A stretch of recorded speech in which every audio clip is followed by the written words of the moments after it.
allegiance to the flag of the United States of America and its which stands one nation under God, indivisible, with liberty and justice for all.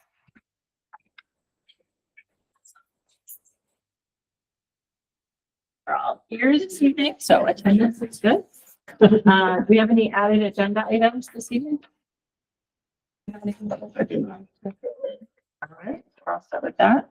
And then next on our agenda is commendations. We have our Q4 Crystal Apple recipients. Mr. Mosier was not able to be here with us tonight, but Patrick will speak to kind of what the Crystal Apple Award is and those recipients. Yeah, absolutely. So unfortunately, Dave Mosher could not be here. He was attending one of his kids' events. So this is a busy time of the year for those, as everyone's aware. I can tell you the Crystal Apple Award is a quarterly staff recognition in partnership with Horace Mann. So certainly we value that partnership. They've been a strong resource and advocate for the schools since I've been here, which is 20 plus years. What I can tell you about the award is that a nominee could be any staff member. So that could be certified or non-certified, who's demonstrated an understanding of the needs of the students as an individual or group of students. They demonstrate through their actions, supportive and caring relationships. They support a positive and compassionate school climate. They encourage a love for learning, promote student success, exhibit collegial and collaborative approach. And there's a nominee for each of the three school buildings. So again, I know I mentioned this for outstanding student. I'll mention it again for staff recognitions. Although we are a small school district, I mean, I can tell you we have over 200 plus full-time employees within the district, and certainly it is quite an accomplishment to be nominated when you consider the criteria. So with that, we'll ask Broadbrook to introduce their award winner first, and that'll be Mr. Ryan. And I'm going to apologize on behalf of our award winner, Ms. Lee. It's Melissa Lee. Unfortunately, she had a prior engagement. She could not. But I would like to read her recommendation, her nomination. So we recommend Melissa Lee for the Crystal Apple Winner Award. Melissa has been an invaluable asset to our school as a paraprofessional, consistently demonstrating dedication, professionalism, and compassion in her role. As a paraprofessional, Melissa has been tasked with providing academic and behavioral support for a student who presents challenges. Her commitment to this responsibility is exemplary. Melissa's ability to remain patient, understanding, and firm enables her to effectively engage with the student, utilizing critical thinking strategies and fostering positive outcomes. Melissa has earned the trust and respect of her colleagues through her dedication and professionalism. Her willingness to go above and beyond her duties have made her an essential member of our team. Melissa not only fulfills her responsibilities with fidelity, but also actively contributes to creating a supportive and balanced work environment for everyone around her. Melissa Lee demonstrates the qualities of an outstanding educator and team member.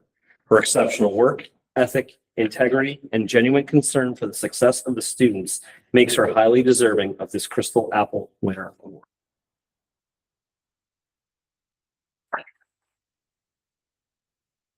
We have Mrs. Deitch introducing middle school. I'm here to talk about Miss Sandy Vogel. Here. You don't get this. So Miss Vogel is Mr. Field's administrative assistant. He's the most amazing, so he tells us. We have a lot of inside jokes, right? So that's really important.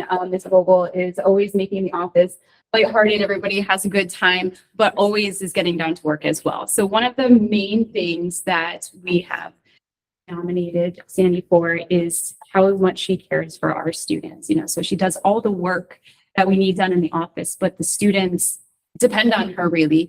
They come in, they talk to her, she gives them a pep talk. If they're having a bad day, she's there supporting them, whether it's just a listening ear or giving them some advice. They really do depend on what she has to say. They hear what she says and they go about her day. So it's very uplifting. She cares about them.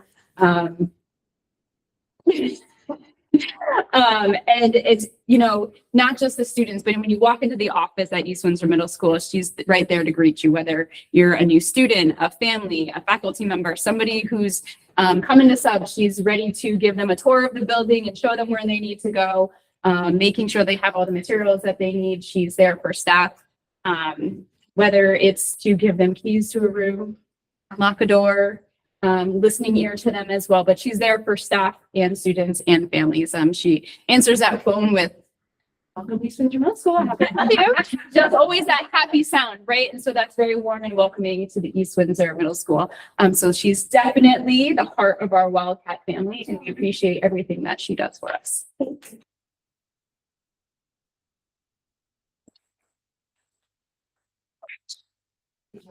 Two pieces. It's two pieces, be aware. I know for that. And if we have Ms. Kaminsky come up to introduce our high school award winner. Hey everyone, this is Mr. Terrence Edwards, and he was nominated by Mrs. Kennedy from our Strive program, and Mrs. Kennedy writes the following. I would like to nominate Mr. T, AKA Terrence Edwards, for the Crystal Apple Award. He is an all-around outstanding employee who makes a positive impact on the high school Strive team. Dependable, flexible, supportive, and caring are words that I would use to describe Mr. T. Mr. T has consistently demonstrated exceptional performance in his role as a paraprofessional in the Strive program. He has stepped up to work with a student transitioning to the high school, and he has made it a priority to include him in the East Windsor High School community. He exhibits patience and understanding with this student and encourages him to step out of his comfort zone. Mr. T not only makes a difference in the Strive program, but you can see him out and about in the hallways interacting with other students and building relationships. Other students will seek out Mr. T to tell them about their weekend or something new that they purchased. His hard work, dedication, and attitude has made a significant impact on the Strive team and has contributed to the success of many of the students within the program, along with the staff morale. Mr. T has willingly stepped up to be the point of contact in the Strive program when the classroom teacher is out. He has done so in a positive and professional manner. He's always willing to help out regardless of the task and at times without being asked. I know when Mr. T is in the classroom, the day will go as it should. So congratulations.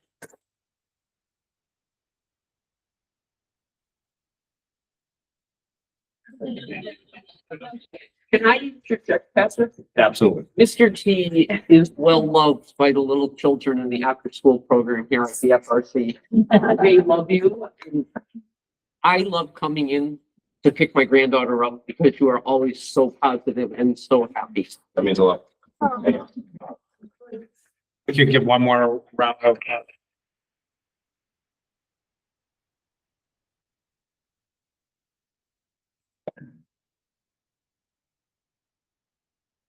Yeah, I was gonna say, thank you for coming. You're able to go if you would like to. We have Yes, thank you for the reminder. We do have a photographer outside. We do want to get a picture of our award winners. We will be posting in school, and certainly you are what makes East Windsor, so we certainly want to recognize that within the school buildings as well.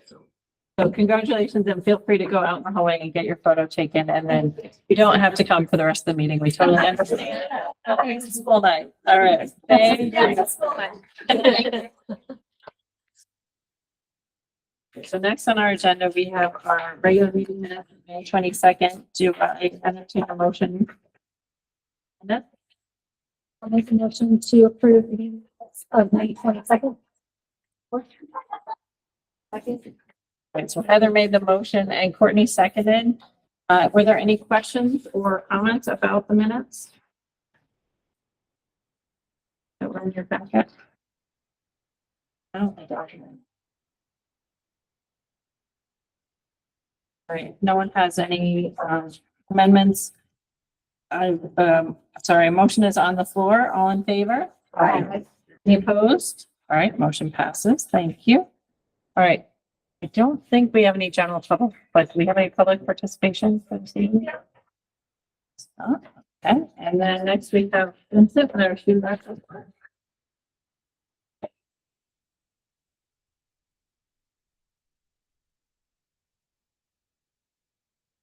Public school is ending the year with celebrations and spirit days. Field Day was May 30th. Students enjoyed many different games and activities. Thank you to all the parent volunteers who helped make this day a success. Each day in June is a spirit day. From Drop Everything to Read to Crazy Hair Day to Game Day, Roebuck Elementary is taking some time to have fun together as a school community. On Friday, June 7th, fourth graders will have their special end of year event. They'll have a mini field day, paint rocks for the rock garden and receive their t-shirts from the PTO. The rocks will be displayed in the showcase. Thank you to the PTO and East Windsor Art Commission for supporting this event. On the last day of school, June 11th, students will step up to their next grade level. They will have an opportunity to meet their new teachers and classmates.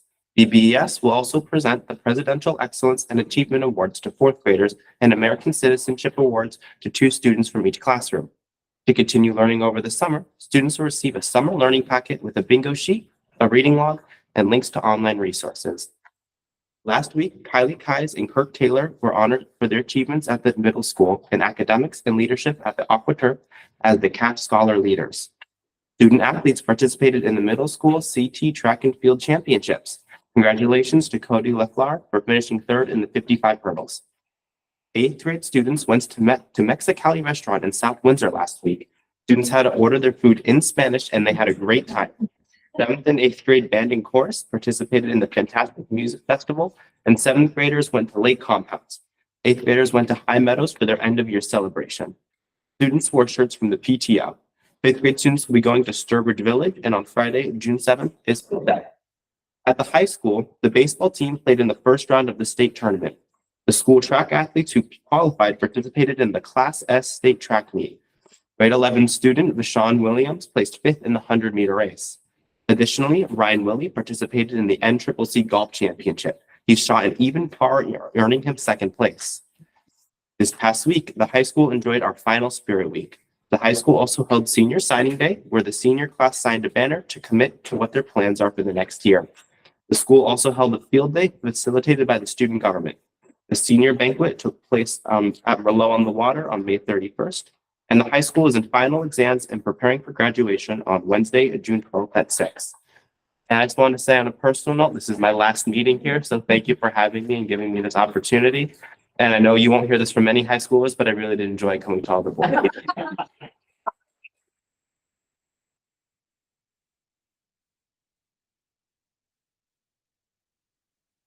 Thank you, Vincent, for your dedication as our student representative. How many years have you done this now? Started in freshman year, so 4. Wow. Miss you. Yeah, Vincent has been a very dedicated student rep. He's, here most meetings and stays for the whole meeting. And we do really appreciate his reports at the beginning and his input throughout. And I think we'll be mentioning you later as well for some recognition. Vincent, will you come back and just say hello and how you're doing? Hello, come in, definitely. Awesome.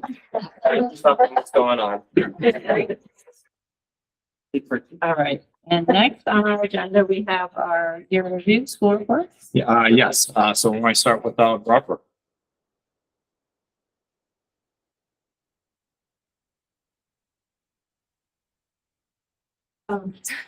This is a very successful year for Broadbrook School. We accomplished quite a bit, built on the work that we've been doing the past couple of years. And we have a great team of teachers who have really put in a lot of effort this year. So we're proud to share this year with you. We're going to start off with a quick look at some student data. Our iReady data came in strong. You can see for reading, highlight is that in fall, whole school, 21%, we're at or above grade level, and in spring now, 65%. And then for math, we saw also great growth, 13% to 52. Also would like to highlight that our kindergartners, 86% of them are meeting proficiency as they leave kindergarten in reading. So that is a terrific accomplishment because we're always looking for that proficiency level to be 80% or above. In addition, we're seeing our typical growth achievement in reading grow from year to year. So I was sharing with Dr. Tudrin last week that we started off a few years ago with 35% of our students meeting that typical growth in iReady, and now we're up to 69%, and it's been incrementally going up each year. So it's a pretty great accomplishment for our students and our staff. So we are using our data to inform our instruction. We have additional assessments that we're administering DIBELS in reading and Acadians in math. And every 6 weeks, our teachers and our coaches get together to review student assessments, student data, progress monitoring to make decisions around individualized instruction for our students. And instruction. We continue to use our new SAVAS program, but not only do we use the SAVAS program, we are continuing to use Foundations and Integrity, and we are seeing tremendous growth in both those areas to help us in our continued growth in reading, which we've obviously seen through our reading scores. We continue to also teach illustrative math, and we are continuing to use the reflex math, which has really helped a lot of our students with their basic computations. But as we also have added to that, added fracs to that, which fracs is a focus on fractions.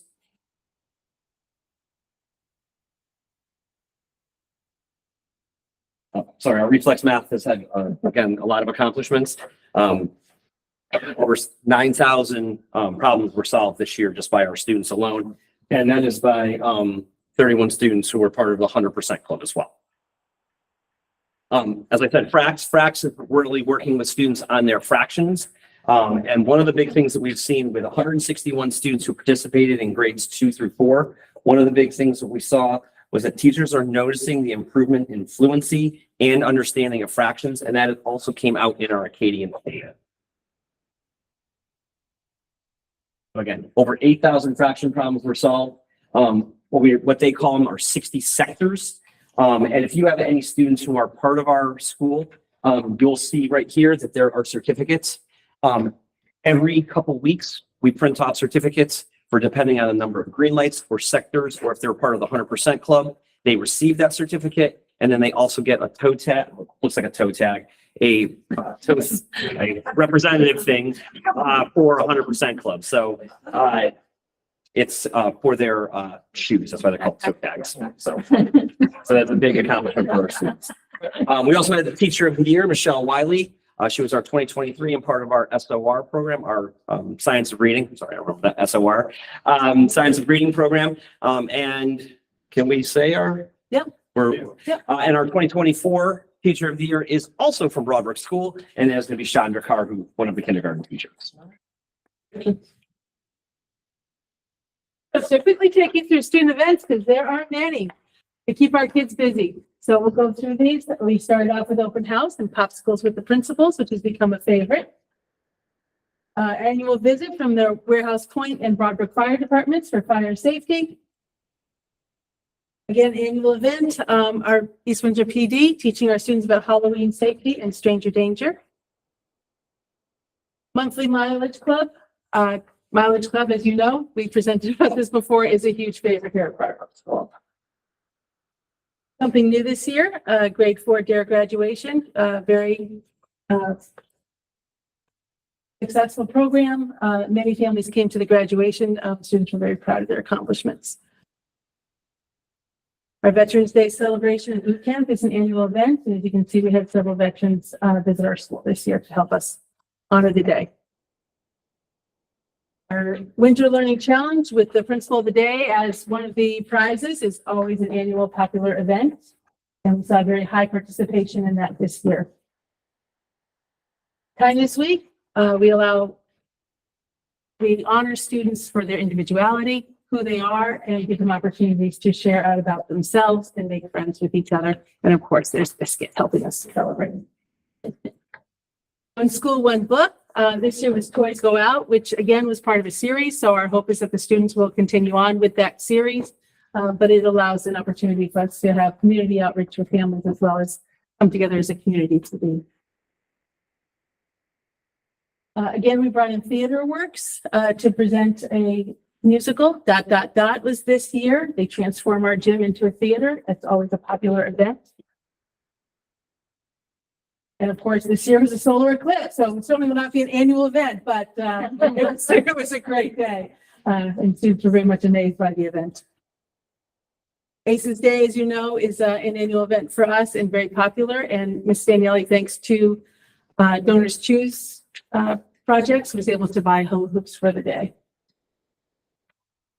with our STEM class, as you know, which is now its second year. We did an egg drop, so the Warehouse Point Fire Department came to assist us with that, and about half the eggs made it. 2 field trips. Field grade 2's annual event to the Sign Family Farm, which goes along with their science unit around seeds and plant life cycle. We got to give kudos to Sign Family Farm. They do an awesome job. They really do. And then grade 4 went to the Connecticut Historical Society, which you wouldn't think they would love, but they do, because as you can see, they dress up in costumes, they act out, they're very much involved in an entire day of pretending that they are lawmakers.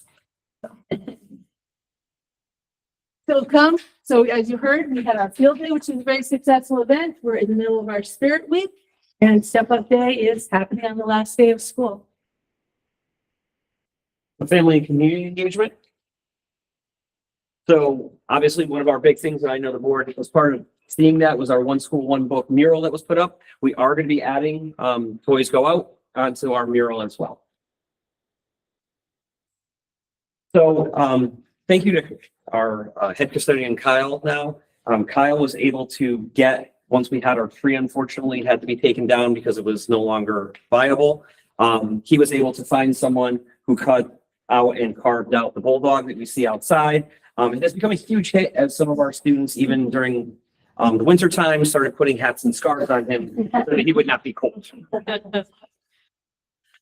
Again, we've done a lot with the community. We've had our kindergarten orientation information nights to make sure families are knowledgeable about coming to the school and what to expect while they're here.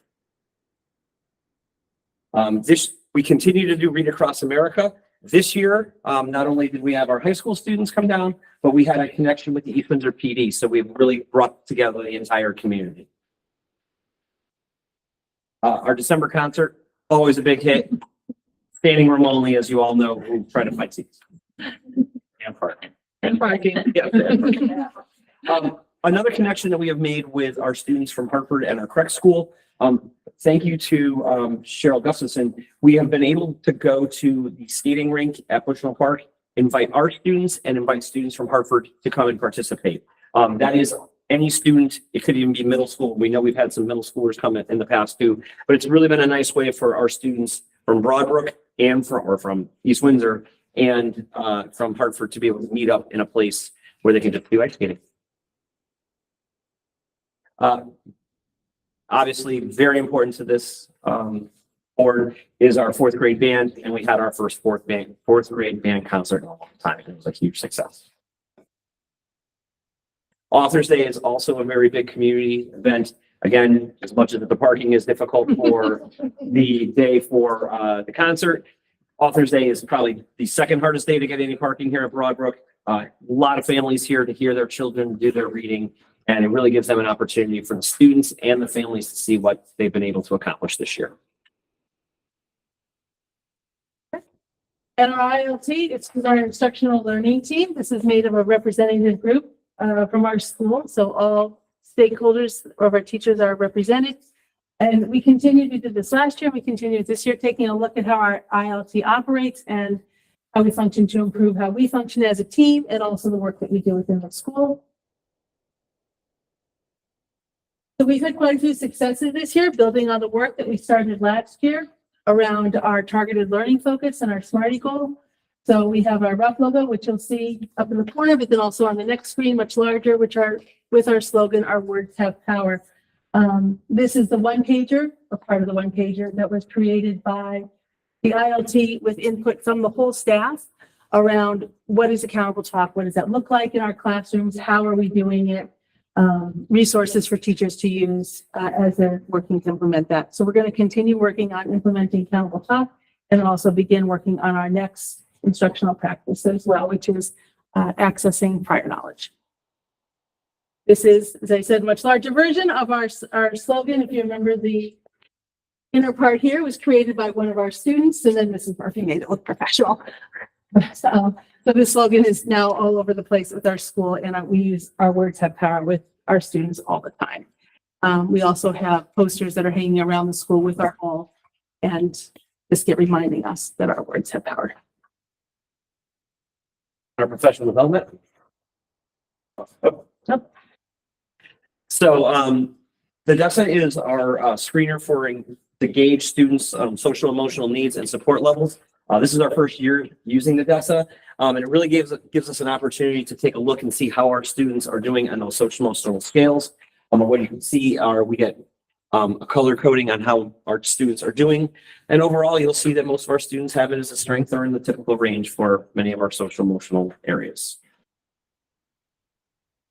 Again, as you heard, science of reading, or the SOR, has been a big part of our year here at Broadbrook. We really have been working on looking at the pillars, looking at how we have already been working on areas here at our school. So the science of reading is really one of the biggest pushes or ways of looking and using scientific research to identify the positive ways or the best ways for students to be learning literacy.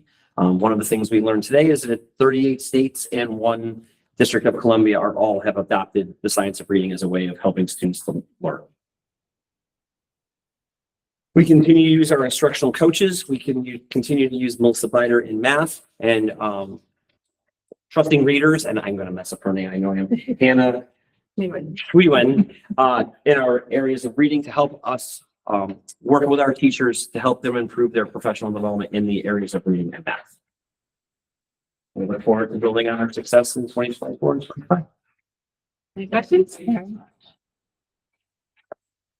Thank you. Yeah. Thanks.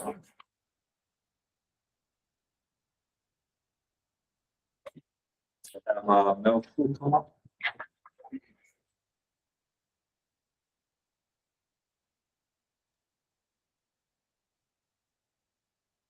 You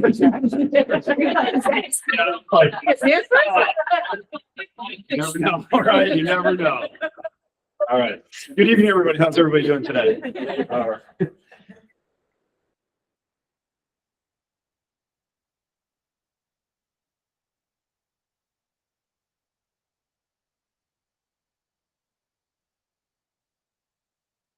All right, ready? Yep. All right, perfect.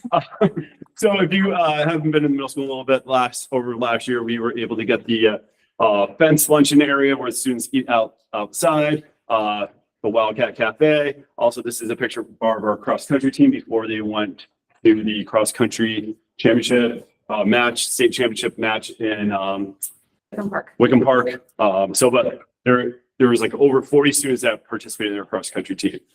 So it's just a really awesome cafe that was helped students go out there all the time to eat. And it's just they're recognized for their positive behavior from eating in the cafeteria, and then they're able to pick a friend on a weekly basis. So thank you for the support and helping us with that. So our portion of the graduate, as many of you know, you've heard about it, but we're really making sure that we are looking at this as we are grading students, talking about students, thinking about their future and what that looks like.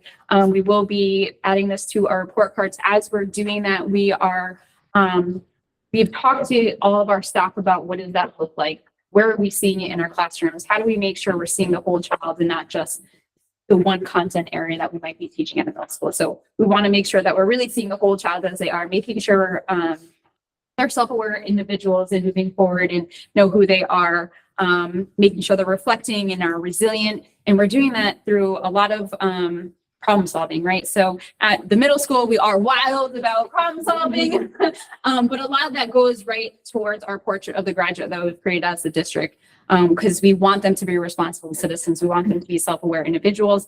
And as always, everybody says, lifelong learners, right? Because that is what, as adults, we really need to be going forward. So we really looked at this year's looking at continuing to create a positive learning environment because as you know, middle school is probably one of the hardest grade levels. As you know, if we could go back to time, most people wouldn't go back to middle school. So really want middle school to be a positive time for our students. So that's what we're really focused on this year, making a positive person. So everything in here is kind of connecting to, our students and making it fun for them to be at school. So one thing is our attendance, right? So if kids aren't in school, they can't learn. So this year, our goal was 95% attendance every month. So compared to last year, there was like maybe 4 green the whole year. So if you look at our attendance this year, it's much better. and we celebrate that. So in January, we saw a big dip in December and January. So we came up with a monthly incentive where students with 100% attendance would get 3 tickets, 95% attendance would get 2 tickets, and 90% would get 1 ticket. And then we have a raffle and they can win a $10 gift card to somewhere.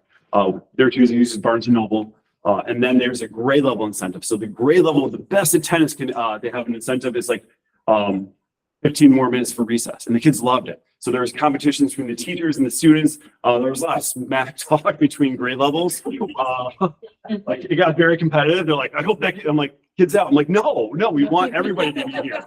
Like they were like doing the math form. I'm like, no, like we really want them to do well and be here, all our students. So if you really look at it, we're going to continue this next year too. And we're going to come up with some incentives for definitely December and January, which we see the last few years, the trends are a little lower for our attendance. So one thing we did new this year, so we did a student survey and seeing if they're connected to an adult. All the studies show if kids feel connected to an adult at the school, they're going to come to school, they're going to actually do really well. So in the fall, we did a survey. These are the numbers. So the ones that were 14 students in 5th grade did not have any connection with adults. 6th grade was 13, 7th grade was 19, and 8th grade was 18. So we really worked hard on that with our ILT members and our grade level teams to work on that. So we did the spring data and our numbers were much better. We had 98% 5th graders felt a connection to adults. 6th grade was 99, 7th grade was 93, and 8th grade was 98%. So we had overall 97% of students at our school feel connected to adult at our school. So what's really important about this survey is that students were able to choose more than one adult. And as we looked at the results, most students had chosen more than one adult that they felt like they could go to if they needed to talk or if they needed advice.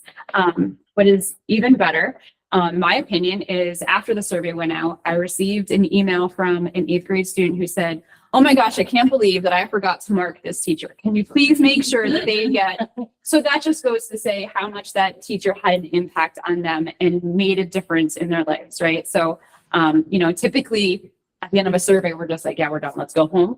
This was after school, it was 3:30, we got that email and it was like, that just means that teacher really did make a difference. So it was interesting looking at the data too. You have 8th graders and they were able to select teachers they might have had with 5th grade, they still feel that connection. And they still say hi to them when they see them in the hallways. So Did you let the teachers know? so we So did, that email I got, I went to that teacher the very next day. But even, if there were hundreds of what was going on, to let the teacher know that kids identified that particular teacher is. so we did a kids, The kids, we didn't they keep did track of who the kids were. Like so that way they felt more comfortable. So every teacher or staff member in the building Yeah. was chosen at least once. So we shared that with them.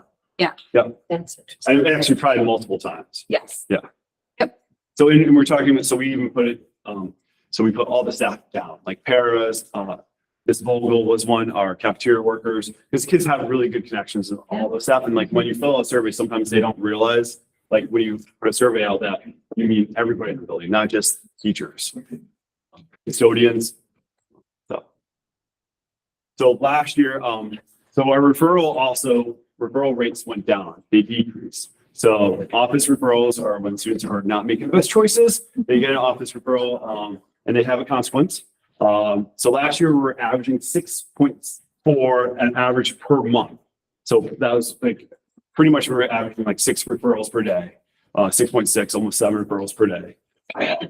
This year, if you look at our data, these are per month per day. So September is 1.71, and really we never got that high. And really that comes down to our teachers making connections with students, having circles with them, having restored conversations with students, calling home for positive things. So really our staff worked really hard on making those connections with our students at East Middle School. Yeah, so a lot of that recognition, whether it's the weekly Wildcat, the circles that they're doing, restorative conferences, home visits, check-ins, really making those connections, it makes a huge difference. And, if you have that connection, your behaviors are going to be in check, right? Because you want to do well for that person.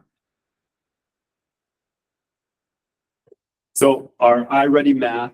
So this is our students that were here in September from fall to September, and this is their data. So if you look at this, we had, this is how much percentage growth that are on grade level. So in fifth grade, we went, with 67% were on grade level. So it was a growth of 39%.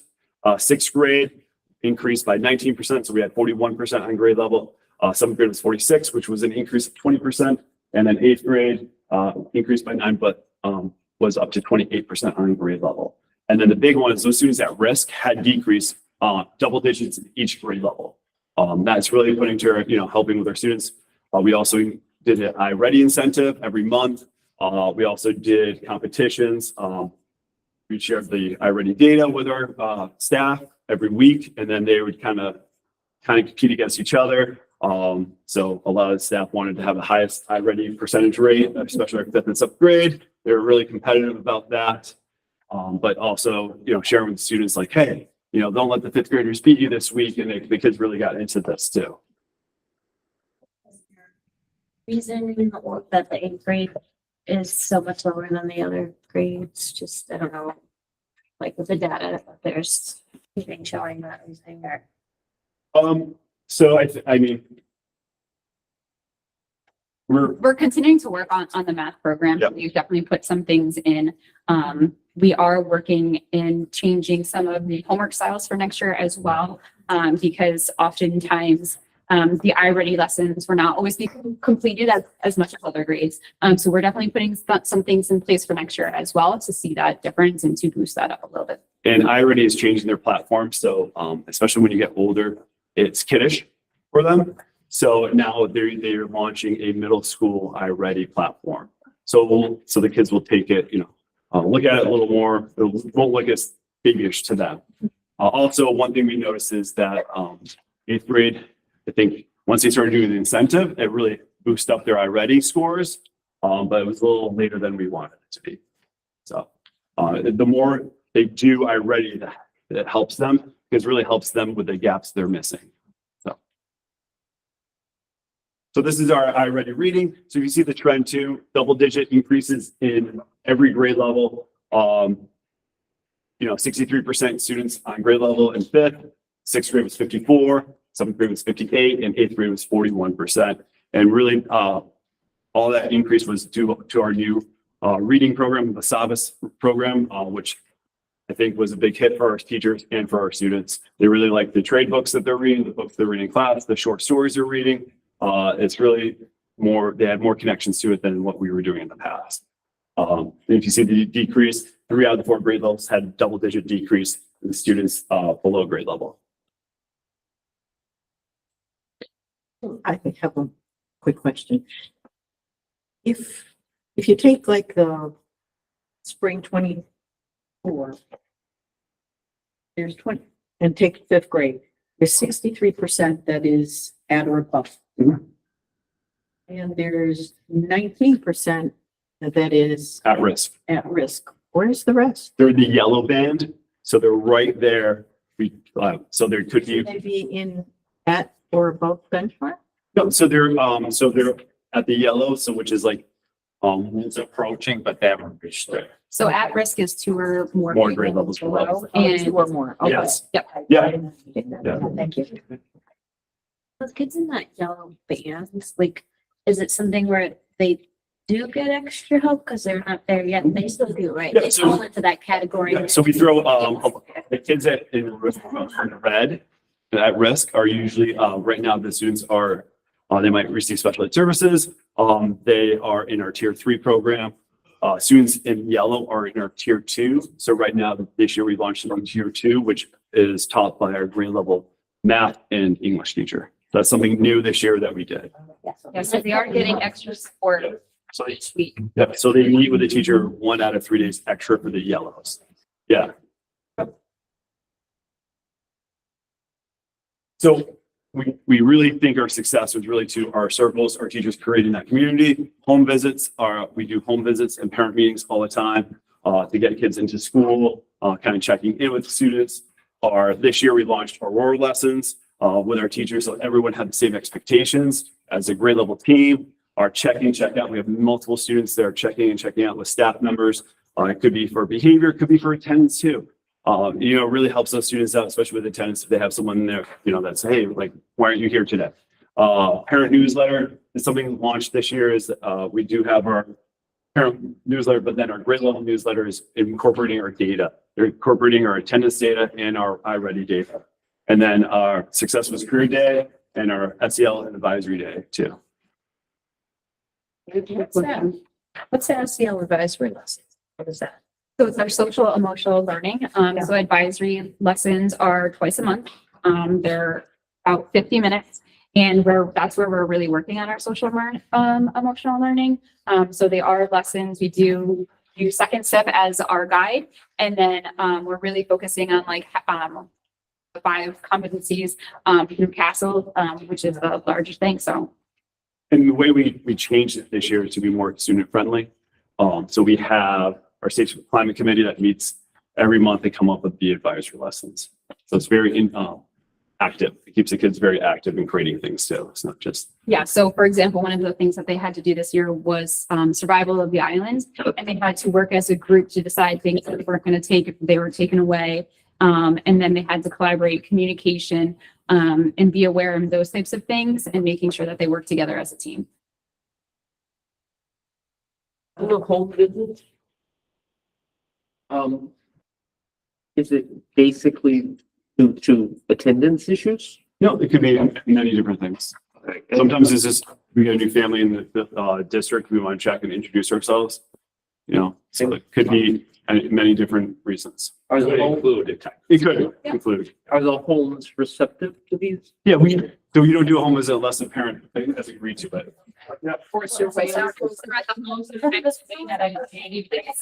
Depending on the comfort of the family, but it really gives us an opportunity to really make the family feel more comfortable. Sometimes the family coming into the school can be a little more challenging. And so this gives them the opportunity to speak a little more freely and feel more comfortable. And a lot of times we do get more information and that connection just is built a little bit stronger. And then one thing we're gonna do in the summer is the kids, especially the students that have come into the middle school probably in January, their attendance is actually a lot lower than everybody else's attendance. So one thing we're gonna do this summer is do home visits to check in with them over the summer to make sure everything's going well, if there's anything they need. And then so that way they feel more connected to our community. So another thing, we did monthly incentives. Every month we had an incentive. So some of them we saw pictures of the carnival, we had pep rallies, student for staff basketball games, volleyball games, fall festival, field day dances, and spirit days, which really help create that culture where kids feel positive and want to be at school. And then another was our after school activities. One thing new this year was our cross country team and track and field team, which had over 40 participants in each of those, which was amazing. Our softball and our basketball. And then we had over 15 after school clubs. And some days our late bus, we had 4 late buses at our school. So that's a lot of kids staying after school on Mondays and Thursdays. So. Yep. And then another thing is our music program has really helped. We had multiple concerts. We had the seniors come to our school for lunch and a concert. We went to the senior center this year. Our 5th and 6th grade sang to them. Field trips. We went to UMass. We went to the musical festival just a couple of weeks ago, which they got golf, chorus, and band, which was held at the high school. So that was amazing. So really the music program, I was talking to Miss Stinson, and really she was sharing with me her data on if a student had band or chorus that day, they're not absent. So that's really key. So they feel connected to that program.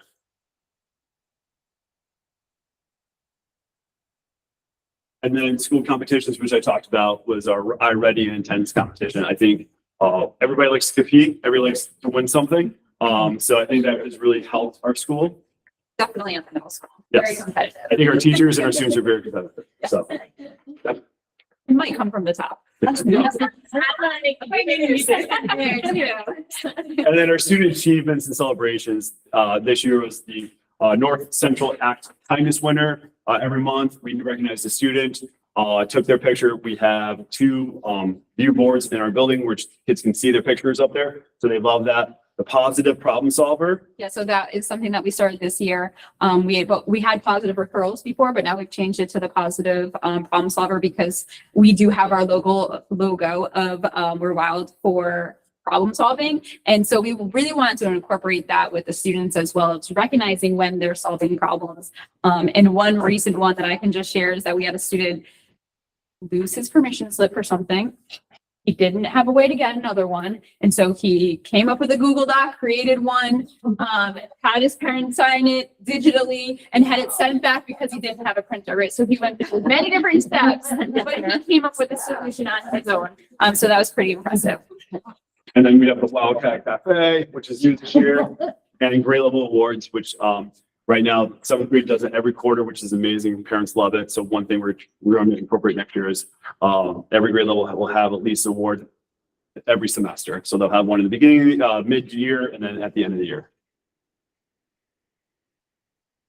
And then our art, really like showing students, showcasing their art has really helped. The virtual art show, warehouse point art show, and then bulletin boards throughout the building have our students' art and celebrating that. What is that picture? It's a portrait a student drew. No, sir. Yes. Yeah. Yeah, a student drew that. Yes. Yep. The student's name is on the slide. Yes. So she's, That's amazing. yeah, it's, you have some amazing artists. Yes, so a lot of the self-portraits that we have seen, Yeah. Our new art teacher, Miss Malloy, has done an amazing job with them. The students really got into it and they were reworking their art to see the progress as they went through, and they did an amazing job. Yeah, they're, It was impressive, very impressive. one thing too, with Miss Malloy has done a really good job in the unified art program that's new this year, and having peer mentors in there helping our students. So. And then reading is very important. So this is from our librarian, Mrs. Fisher. There was over 1,877 books checked out this year from our library. So it's just amazing that they're always reading because we have a free library outside. She has a little free library outside in the hallway for kids to grab. Kids are always grabbing reading books. So I think that's a really positive thing. Because usually you don't see middle schoolers reading books. They're usually on their phones. So they still like books, which is great. And then this is one of our positive problem solvers, and we take their picture, we share it everywhere. But just, it just shows how East Windsor, is be the eye and kind. That's what we're really pushing. Any questions? Thank you. Thanks. Thank you.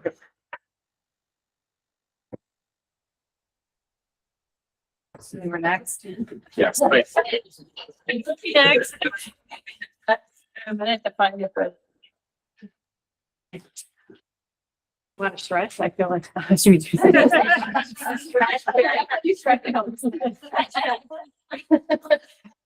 All right, well, hi, hope everyone's doing well. We're excited to round up the school reports tonight. So next slide.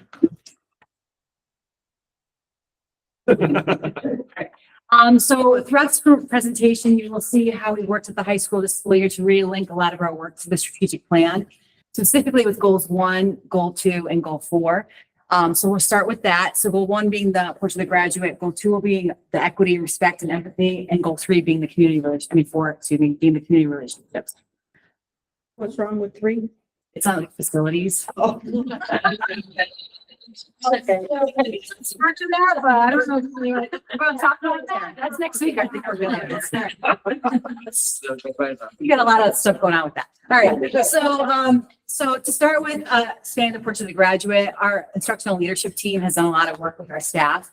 And today we presented our staff at our faculty meeting with this graphic that you see. I won't go through all the graphic, but what we did is we took the school year month by month. And we kind of just did a year review with staff to say, look at all that great stuff that we've done. So the good news is that we've done a lot of great stuff. The urgent news is we did not hit our SMARTY goal. Our SMARTY goal for the high school was to have 80% of our students at proficiency level and 100% of our students grow. We did make growth, and you'll see that later in the data slides, but we did not reach the goal of 80 and 100.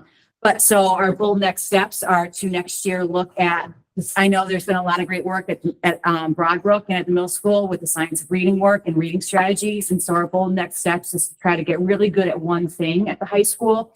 And one of those things is to look at a reading strategy that we can incorporate in all of our classrooms. And so that we can use that with our reading, our Read It, Write It, Solve It initiative. so that we can really just all get really good at something that, and hopefully that can transform. You'll see we did really good at a lot of things this year, and it did help our scores. We did some work around instructional strategies that were non-negotiables in every classroom. And so we had a lot of data that supported that, and that definitely helped our work. We did have a lot of work on feedback, dialogue strategies, and we did a lot of work around DOK levels. And so you'll see some groups as we move through this, but we still have, we have a long way to go, and we're ready to do the work. We know we have the right team in place too to do it. Next slide. So we were here in April, so I'm not going to go too much into this because I kind of did that in April, but I will talk to you a little bit about this system of MTSS. So one of the things we've really implemented this year is MTSS. This is going to then go to the middle school and Broadbrook. So where science and reading is coming up, where the MTSS is going down. So MTSS is the system around attendance, behavior, and academics. It's to look at data the school produces and to see what are our tier 1 problems, what are our tier 2 problems, and what are our tier 3 problems, and what's going well in all those areas.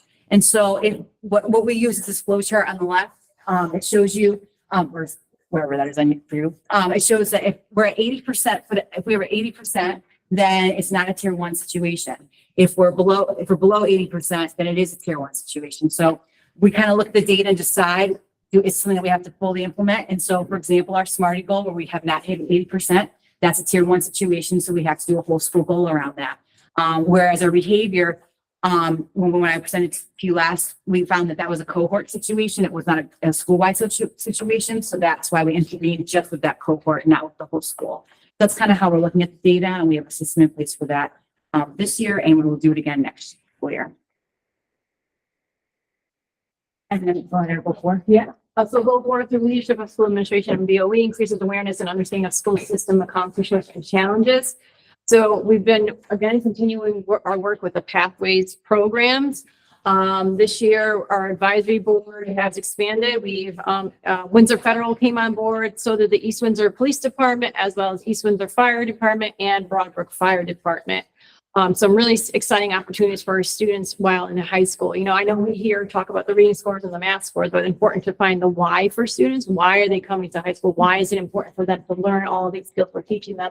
And a lot of them will start seeing, have been seeing this through the Pathways program. And I got to tell you, our relationship with the fire department, police department is great. We have one student who is now a junior fire volunteer, and we have one student who is with the police department applying to do an FBI summer program before he goes to University of Hartford. So he's really, really excited about that. So we're really expanding those opportunities. We've added our business courses. We have a new sports and marketing course this semester, and we expanded opportunities in the CTE field with our newest course, CAD. So it's their design and manufacturing using computer systems. And our clubs. The one thing that our school is committed to doing is, it's great to have these classes, but then what? So we want kids to be involved and invested in high school. So all of our Pathways currently has a club that they can join to get more opportunities and do more work through them. And we've also revamped our program of studies to reflect the different pathways available to our high school students currently. And then Portrait of the Graduate, I know Linda talked about it at the middle school level, but it's our district wide. This year at the high school, each department did an audit, if you will, of where the Portrait of the Graduate lived naturally within their different curriculums. And no big surprise, but it lives everywhere, right? And so this coming school year, what we'll be doing is using the Portrait of Graduate to really help drive the work of our senior portfolio, which is one of our requirements for our graduates. And really looking at our advisory times. Middle school has it twice a month. We have it once a week. Use the advisory time to really teach our students, what is the Portrait Graduate? What do these words mean? Like, what is a lifelong learner and a critical thinker? And, allow them to have that time to reflect and work with their teachers and saying, yeah, this assignment really exemplifies me being curious or me problem solving. And then in March, we might have talked about this in April, I'm not sure, but we had to Think About Your Future Week. This is the 4th annual Think About Your Future Week. It's a big event this week. During this year, we had a lot of things going on, one of which was the PSAT, SAT. but we also had a lot of field trips to different colleges and, at Lincoln Tech. We also this year started something called the Scholar Check-in. Anderson will talk about that a little bit more, but really allowing staff and students to connect to see how they are doing right now and where do they want to go. And again, we had guest speakers. I think we had over 30 guest speakers come to the school and meet kids. And we had everything from cosmetology to police officer to lawyer to marine biologist. I mean, so kids really had a choice of who they wanted to go see and really ask those questions. And this year, our students helped prep the questions for the guest speakers before they even arrived. So they had that moment to think, okay, I really want to sign up for this person. What are the questions I want to ask? And what do I want to learn from this person?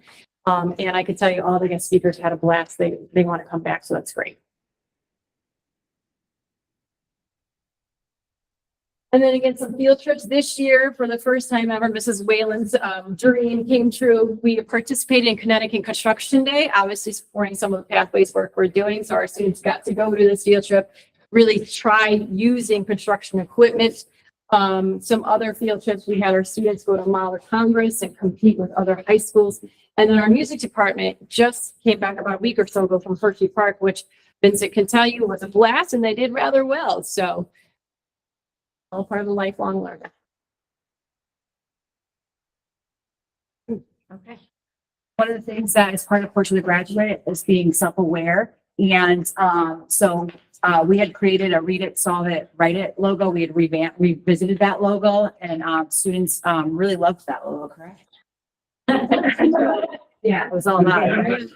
I knew what it was. They knew what they was. They were really excited. So they took on student agency and self-awareness and someone kind of led the charge. And so we have a new logo. And so this came about maybe around the winter time. And it's wonderful. And it's we are Panthers. We don't hide our Panther pride. And you might have saw in my weekly communications, I now have a little board where I spotlight a student and I talk about how they're pride worthy. And so next year we're going to have a whole pride worthy campaign. We're going to try to find students who show pride and are pride worthy in the areas of the Portrait of the Graduate. So if you exemplified a way of being a self-aware student, we're going to make you pride worthy. If you and celebrate you. If there's a way that you've done something academically in the classroom that's made you curious or open-minded or a critical thinker, we're going to make you pride worthy and also link this all to our targeted learning focus of reading, writing, and solving. So we're hopeful that this will kind of we have a lot of pride in our athletics, in our arts at our school. And I know you all are involved in a lot of that. So we want to start trying to figure out a way to get that pride into the high school classroom with the academics. And we're hopeful if we can kind of move that a little bit, maybe that will also help positively move our scores. So that's our new logo. We don't hide our Panther pride, and that came from the students. We did some advisory lessons around that and had almost a student voice involved in that. The other thing that was self-aware, we decided that we have all this data, but the students don't really get to ever have time to look at it. And so one of the bold steps we made in the middle of the school year is it was around Thanksgiving time was we decided we're going to have a scholar check-in. And so every single student met with one adult in the building and they had something called their Panther report. And on their Panther report was their current attendance, their current grades, their current behavior, their service learning hours, and their exact path and SAT scores. And so they met with an adult, any adult, and they went through that. There was prompt questions that the teacher had, and students had then create a goal for themselves. And we did that once then, and then we did it again at Think About Your Futures Week. And so we want to really have this be part of our Portrait of the Graduate work next year. We're going to add some Portrait of the Graduate language to the scholar check-in and have them ideally with the pie in the sky ideas. They'll take that portfolio that they're working on in advisory and bring that with them to the scholar check-in to see if they have any exemplar work of where they're curious, where they've shown they're going to problem solve those things. So that's where we're headed with that. And then again, Portrait of the Graduate Responsible Citizen, we've had a lot of opportunities this year for our students to participate in community service. I know Roderick talked about it and the middle school talked about it, but our students have come down here and they really truly love to come to these schools and mentor and do crafts. And as you can tell, there's just a few photos and again, look, we used the same photos you guys. I was like, I recognize that photo.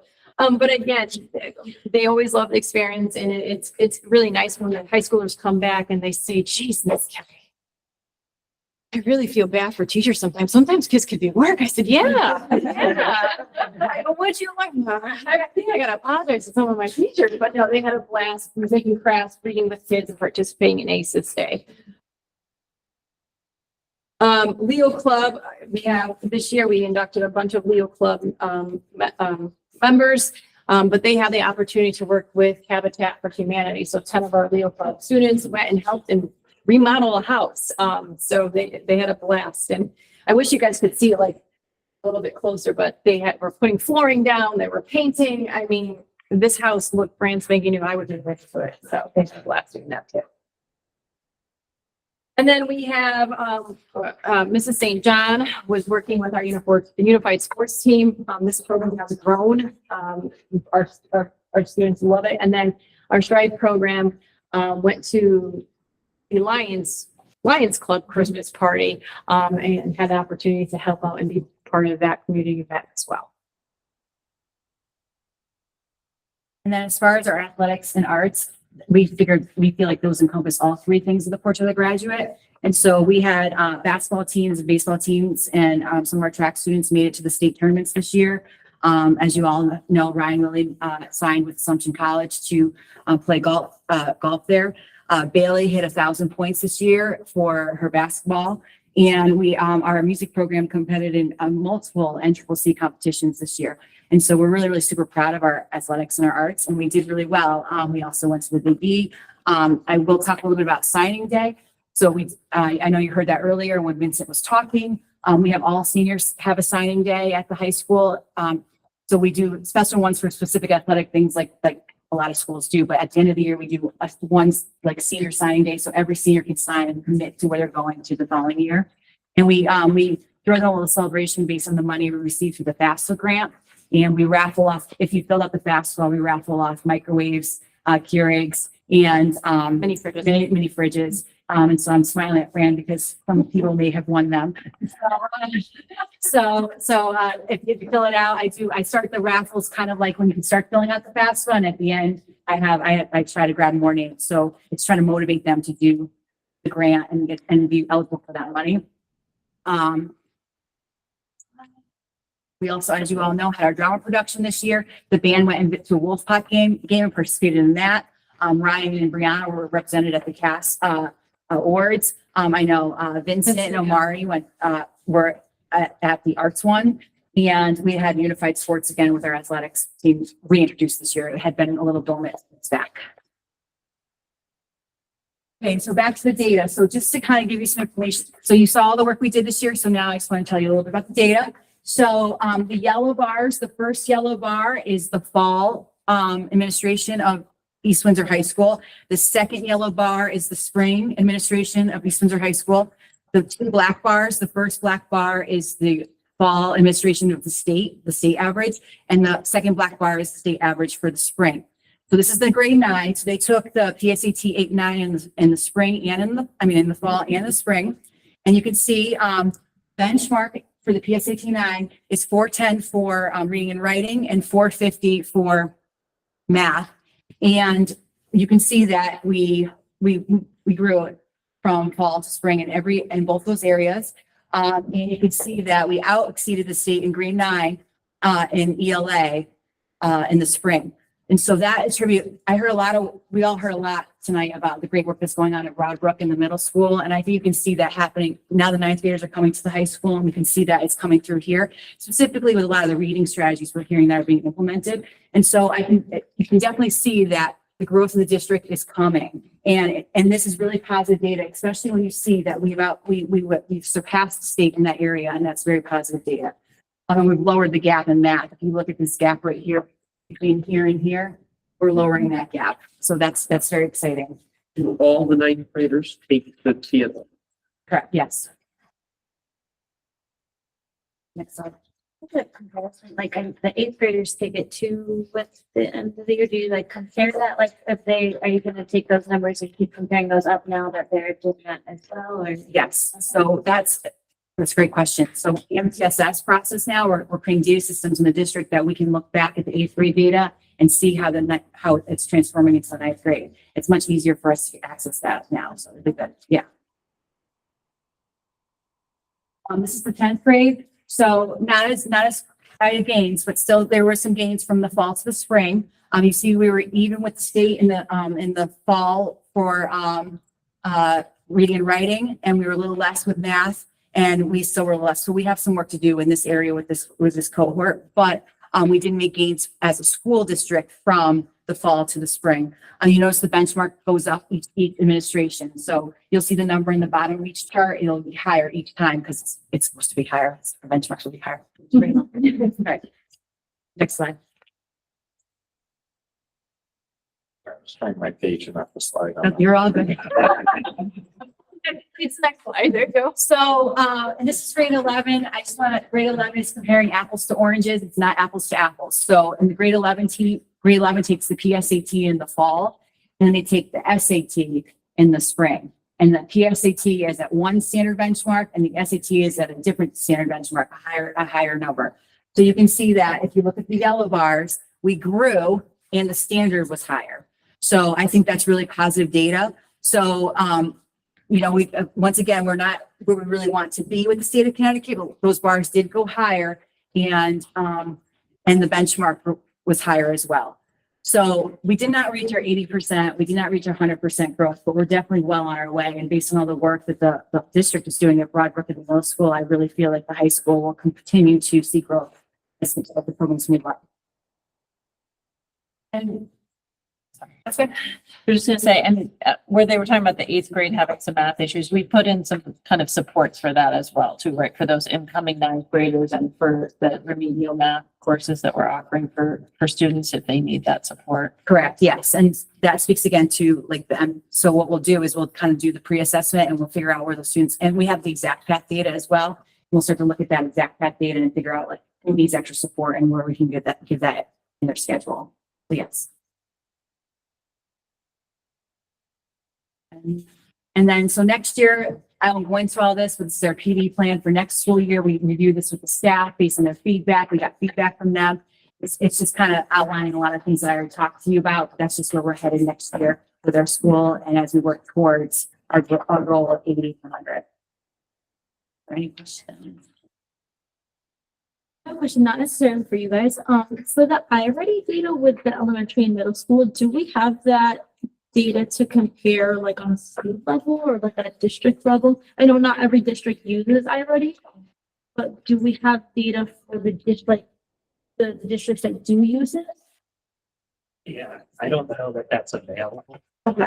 Yeah, Connecticut doesn't do that. I'll tell you, like, so I did my superintendent fact up in Massachusetts, and I can tell you in Massachusetts, you actually have to submit your district-wide data, whether you're using STAR or iReady or whatever, and that comparison is available. But Connecticut doesn't have the structures in which so like for example, like you can see that you can compare your surrounding districts or your dirt or like districts and see where they are. Not just on the state assessments, but on the district-wide assessments as well. Something we could email if I already see if they can do that for Connecticut. They will, but we could ask.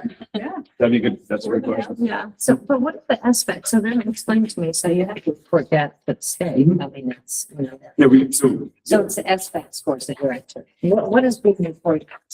this SBAC scores are, and the NGSS. Scores are being reported. Yes, those So are, that's statewide. Yep. Yeah, okay. those are our, yeah. We share that Yes, one service. Yes, yeah. So there is a very strong relationship, though, correlation between iReady and That's what I'm SBAC. So Yep. they're There very, is. yes, yep. And when do those results usually come? In summer, okay. And do you guys, is that something that you guys usually report out, you said? And with the Yeah. comparison, like statewide? Yeah, The Daryl usually does it. I usually do it in the fall when we return, because that's when the data is released over the summer. We have preliminary data, but it's not finalized.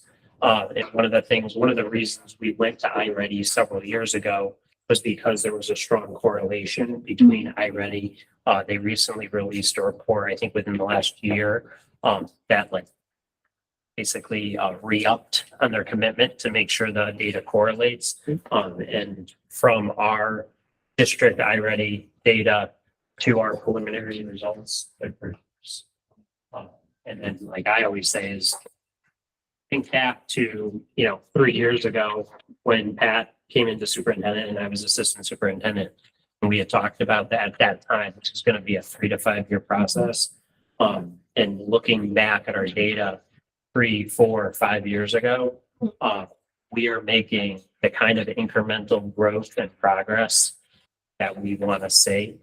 So it's impressive. Like, you're seeing snapshots, but if we were to go back and show that data, and some of that I do show in the fall, when we do the comparisons in the Alliance District. One of the goals that we set, 3 years ago was to be in the top third of Alliance districts. And last year we were already there. So, that's something we're going to continue to improve, but I'm not even to my presentation yet, but I can tell you, I'll be sharing some of that preliminary data as part of my evaluation of some of the trends that Daryl's speaking to over the last 3 to 4 years. Sorry, I'm new. And I would say like the I-ready reports that are from like a parent perspective were really cool to see because they actually broke out the student numbers, not just the percentage. And for me, that was a great number to see because you could tell me 30%, but like 30% a lot. And so like it's nice to see like, oh no, 120 kids versus only 40 kids in the fall or here. And you can see that is such a big growth. Like, so that was, I think that was so new. Like I've never noticed it before, but I just thought that's a great number to have like the comparisons to we actually see the amount of kids that have changed. Thank you very much. We really appreciate all the school kind of end of year reports. It's great to see all the different activities and achievements that have. Did you plan? Yep. so, yeah, I mean, the strategic plan update is, it should be a little bit shorter than the school reports. But even before we kind of dive into it, and you have the full version of the strategic plan in your packet. When you take a look at the strategic plan, what you just heard from the elementary, the middle, and the high school is the strategic plan in action. All of that work, and I made reference to it, 3 years ago when we came in, and all the work that's happened at the elementary to middle to high school with your support and your commitment to these goals, this is what happens. So you have a cohesive structure, elementary through high school. We have progress being made at each of the buildings, and it ties directly to the strategic plan and certainly to the portrait of the graduate. So we can kind of go through this. There are some bullet points. Feel free to jump in and ask questions. But there's a lot of material in that full strategic plan. And you can certainly look at that as well. Do you mind if I provide some additional context? I do. In November of 2021, when the strategic plan was adopted, one of the things the board had pushed and advocated for is for this to be a live document. And so part of that would be that like any of the work presented always reference our strategic plan. So any school presentation like we just saw, anything, you will always see a reference to the goals in your strategic plan. And part of that conversation and work as far as going forward was having twice a year updates on the progress. So to Daryl's point, you have the full strategic plan along with the entire list of accomplishments since its adoption. Certainly, we're not going through each bullet point by bullet point, but to the credit of this board for pushing this to be a live document, we anticipate this being a very quick presentation in the sense that we're talking and we're referencing the strategic plan every time we meet, every subcommittee that we meet, all the work that we do, and very much is a very live document. And as we go through the slides, which again, we anticipate will not be long, the bullet points really speak for itself. So I just wanted to add that piece. And I just want to say, I really do appreciate that is kind of where we've moved to, because at one point we had this strategic plan, but it was just kind of there and it wasn't really being referenced in our meetings. We weren't really talking about, how all these things connected to it. And so that was one of the things that we did discuss when Dr. Tudor became superintendent, that we really wanted it to be more of something that we, you know, talked about in our meetings, that how are these, the scores, the achievements, the different goals, how are they connected to the strategic plan of the Portrait of the Graduate? So we just really appreciate how that's evolved. I think that really helps create that cohesive message from, you know, elementary through the high school. It gives everyone a clear focus, and I think you're seeing the benefits of that across the district. Hey, I have a question. Is there a timeline on this? 5 years. 5 years? Yep. Okay. And in the creation of the next strategic plan that jumps off of this, where does that start? Does that start, Patrick, with you and the admin staff thinking about that, or is that a more board function? It's both. So it's the leadership team, it's board members, and it's community members. So we bring in community members, and everyone really past practice has been involved right from the jump start. So it hasn't started with like leadership to board. It's everyone's involved who wants to be involved, and it's really kind of like broken up into smaller groups that then later come together for a larger, as far as the direction of the school system. And we typically start a year prior to. I'm just gonna say, we need to start talking about, the timeline for, when it's gonna expire or kind of end, and setting up the next one, because we have kind of talked about that a little bit, and it got kind of extended a little bit at one point during, COVID and during other things, but it is one of the things kind of on our radar to talk about, setting up the next And one. where are we in the year with this one? Just finishing up year 3. Yep. So by the end of next school year, we should start to plan as far as kicking off and getting that group together. So by the following year, we'll have a new plan in place. So when Noreen and I came on board, you already had plan, and you were starting to talk about it, but it wasn't really totally in place at that point, was it? I think it had just been It had adopted. been adopted, but we Like, weren't scratching my head, always. Like, what are they talking about? Yeah. And It had been adopted and was originally discussed as potentially a 3-year plan, but things got added in, and again, with COVID, it kind of got extended to a 5-year plan because it just made sense that some of the goals still were in progress and, still were something that we needed to focus on. So, but it had been approved. it doesn't seem like something that we were part of that process. Yeah, it's an approved project. Correct. Based on the timing and the switch of the board at the time, that would be accurate. So the work had been done prior to you joining the I was board. trying to think. Yep. Are we part of that discussion? I didn't remember. No, you came on immediately after. It was very much like, it wasn't just us, it was, we had a little bit of part of it, and Justin, I think, facilitated it. He did. Yep. And Justin worked with us on a couple things, he works with the administration on some things. All And the community stakeholders, meetings were held. And then we just kind of all evolved together, so it's not just us driven, it's truly an equal partnership. Yeah, one of the challenges was eliciting community feedback during the During pandemic. COVID. Yeah. I bet. So when this one was originally set up, community meetings were held where administrators and teachers and community members would kind of be set up in different groups, and we had like a couple multi-hour workshops, Oh, like, yeah, it was several. there were, And that's what we're gonna be starting again. Yeah. Probably next year. Yep. It's good timing if you think about even facilities and the discussion with the community. It could be a great opportunity to kind of just start to plant the seeds of what we're thinking. Yeah. Sorry, we kind of hijacked your presentation for a few minutes there. So I think, the strategic goals, and these are the 4 bulleted points in the strategic plan. So to expand the portrait of the graduate, instructional models, all grades, and I'll get into this a little bit, providing the opportunities for all students to find their path to success. And I think, you can see that happening at each of the schools.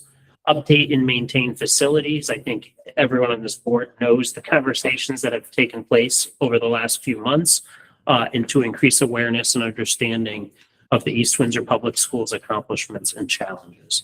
And that is really that communication piece of the plan. So Linda actually made reference to the portrait of the graduate. So Denise, actually, this is a perfect example of work that got interrupted by the pandemic. We had held meetings regarding the portrait of the graduate. We had invited community members, we had invited business owners in town, parents, pulled all the teachers, all the staff, all the pre-work for developing the portrait of the graduate took place, and then the pandemic took place. And then basically it was kind of like we put this on hold for almost a year because at that point it wasn't a priority. It was really, it was more the instructional piece. So we just picked this up really last year. So this is a perfect example of something that got delayed. When we come back in the fall, the portrait of the graduate, and the way I kind of often describe this is, as a parent, when you go into a conference with your child's teacher, and maybe you know how they're scoring, you know their grades, you know everything. You ask the teacher and say, are they being polite? Are they sharing with their friends? Those grade or age appropriate pieces that you want to see your child possess. Are they being responsible? Are they doing their homework? All the little things, those soft skills that are really going to propel them after they get out into the real world. That's what this is meant to measure.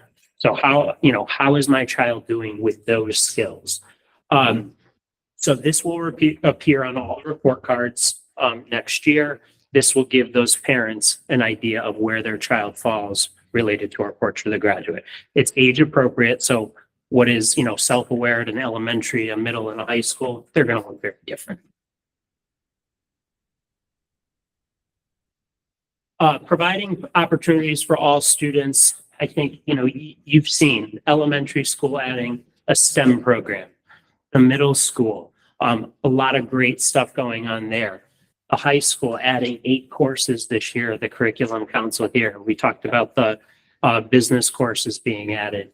We've got the art courses being added. You've seen the benefit of some of those courses. So this is trying to make sure we are encompassing all students and there's something there for all of those students to be successful. You could easily put 4th grade band and middle school tag on there. Yeah. Oh yeah. Yep. 100%.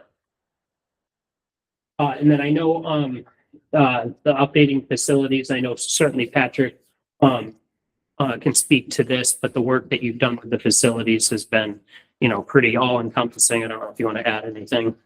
Yeah, I mean, obviously, the facility subcommittee has just gotten up and going, but just even in a short amount of time, I mean, I feel like that subcommittee has done a tremendous amount of work. And then even the kickoff to start the year with the SIP tours and bringing in the community members and the other board members from the town side, creating greater awareness. When you think about certainly the partnership with the board, certainly having 2 board members on the town SIP committee has been certainly a strong assistance as far as prioritizing the needs of the schools. And then as far as just where we're going, the fact that we have a facilities report, the fact that we have a completed demographic enrollment report, the fact that we have traction on the high school track, the fact that we've updated our high school and middle school floors, on the high school stage. When they did the high school stage, the company that came in said there's no way that this stage had ever been touched since its existence.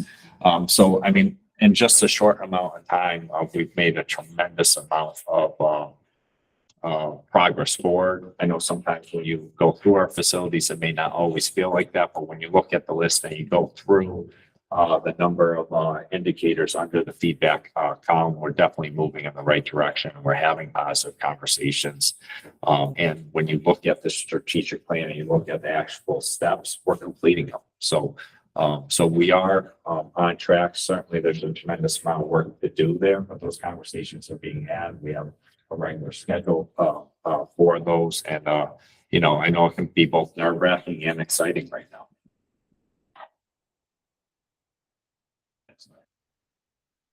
And I can speak to this one too, as far as just communication. And I love it.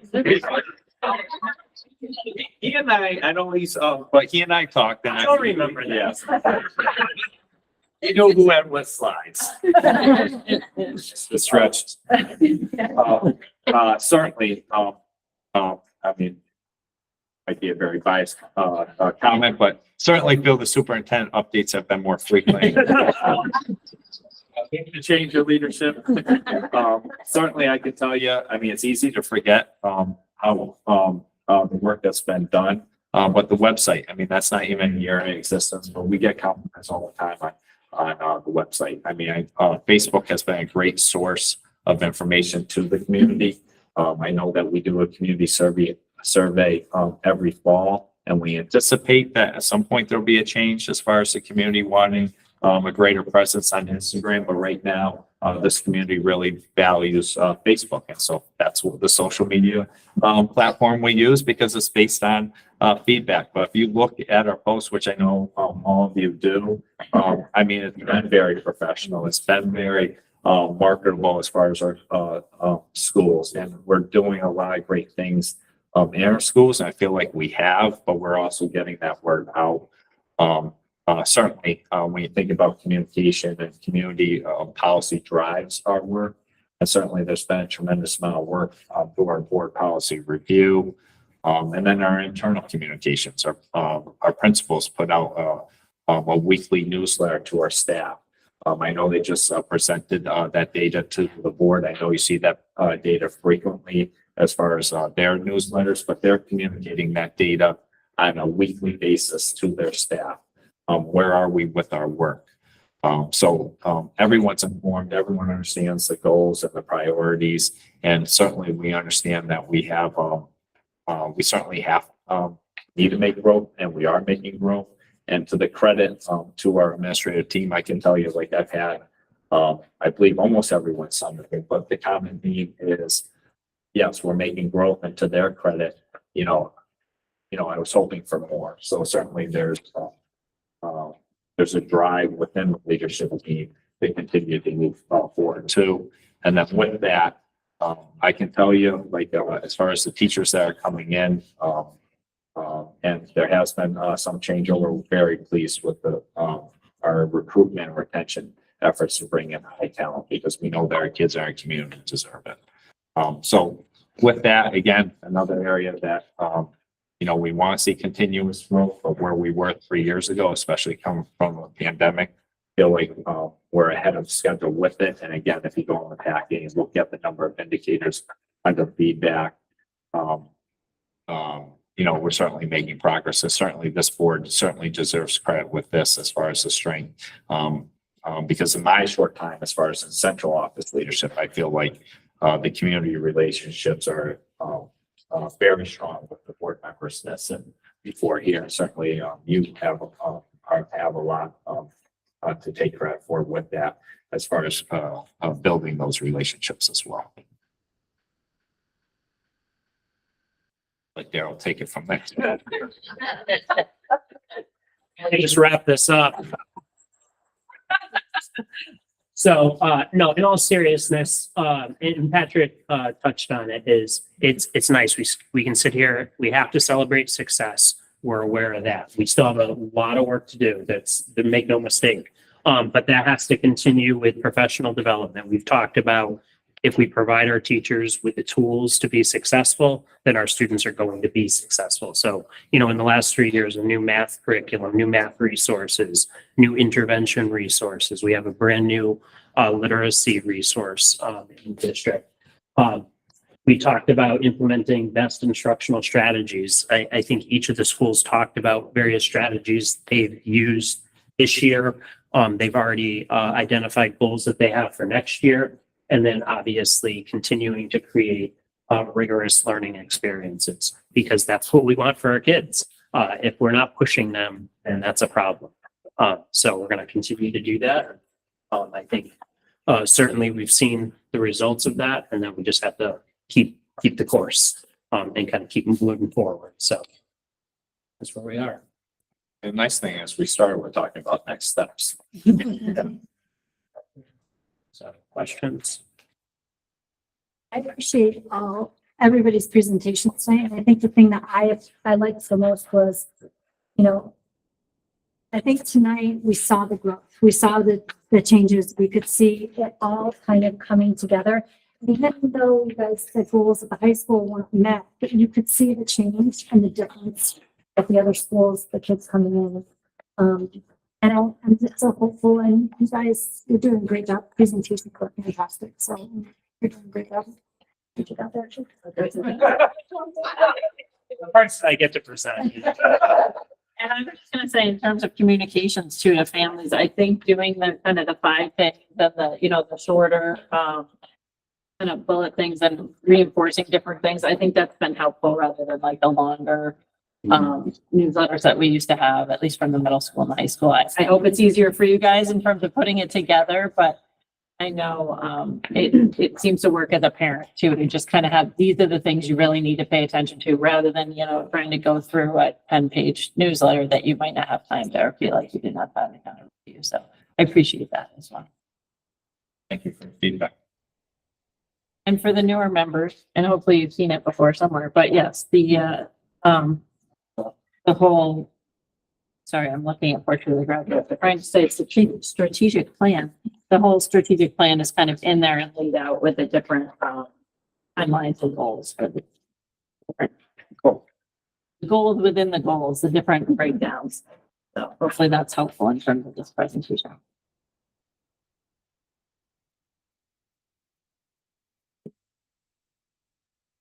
Going back to the agenda. Next, we have new business for a vote in terms of the budget, and I think you have a little something in the packet. Yeah, so if you want to go to page 53 of your packet, you'll have a memo from me. You'll have kind of the rolled up version upon board requests. We gave the expanded, what would you call that? Right, the more detailed version, as well. So you should have that. As you look through that, I'm just going to kind of summarize where we are. So as far as the Board of Ed proposed budget that we brought forward to the Board of Finance, as you're aware, that was reduced by almost 100,000. And then obviously that was approved through the referendum. So that's what we had to reduce by.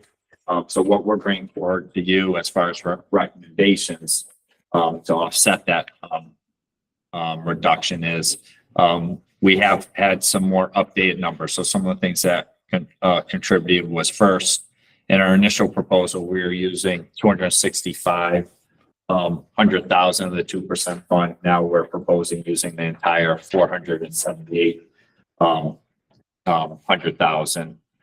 So we'd be using the entire 2% fund as part of this. Originally, although we were eliminating, I believe it was 9 positions, we were also proposing adding a course teacher. In this proposal, we'd be eliminating that additional position. That being said, I will speak to band and music momentarily. And then we have. Sorry. No, you're good. We had good news as far as the pension. So the original town pension projection was the original projection was more than what it actually is. So there's a reduction there almost by 50,000. And then we have now successfully negotiated a 1-year transportation contract at 2% increase, which is far below market value when you compare neighboring districts. So certainly those were the key factors. I can tell you since then, obviously there have been smaller changes in certain categories, which Ryan has updated across the board. A couple of things I just want to, I fully anticipate there'll be questions and we'll be prepared to ask, but a couple of things within this is I feel like one thing as far as my leadership team is we've been really good over the last 3 years, reallocating resources, looking at how can we continue to expand our offerings without adding to the budget. So 2 things that we have that this budget would also allow us is I know that this board is aware that at the high school we had our music and band teacher resign. She had a career opportunity that she felt that she needed to take. Certainly she'll be missed. But with that, it also presented an opportunity to reorganize our music and band department. So we've spoken to Zoe and, she is interested in expanding her position. So we will have to do an MOU with the union, but we would be looking to make her 1.2 by having her take on a 6th class. So the plan is for her to take on the 4th grade band at Broadbrook, and she would still continue to be able to do 5 courses at the middle school. And then with the restructuring of the music teacher at the high school, we were able to be creative with the schedule where we could reduce the number of courses and still meet all the kids' like interests to 3 courses at the high school, and push that teacher down to the middle school for 2 courses. So essentially we're expanding our music offerings by equivalent of a 0.4 staff member with minimal increase. So part of that is reorganization at the high school with their coursework, and the other part is essentially making Zoe more than a full teacher by taking on an extra class for compensation, which we the union is well aware that and both sides are interested in engaging in an MOU for that. So my understanding that the music teacher that's leaving Yeah. will be replaced by expanded time with the other teachers. So that position will still be 1.0, but currently, what that music teacher was doing was 4 courses at, the high school and 1 at Broadbrook. That teacher will do 3 at the, high school, because we're able to consolidate 2 of those classes into 1 and push down into the middle school for 2 courses. So we won't have to replace the teacher that's leaving. We will have to replace, but So we'll have to hire another teacher anyway. we will, but originally we were looking to have 3 teachers. Think of it as, you know, with the expanding Zoe, we really would be 2.2. Gotcha. But they would be doing the work of like really adding like 0.4. Noreen? So at the high school, the intent was to get somebody, the whole idea of the chorus teacher was to get somebody who was more focused on chorus. Because they're different things. Band and chorus are not necessarily the same thing. How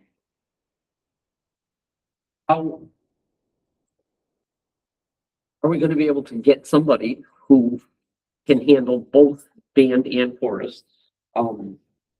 So that chorus program continues to be built up. I'm looking at Mr. Field. Yes, sir. Shaking his head very confidently. Yeah, absolutely.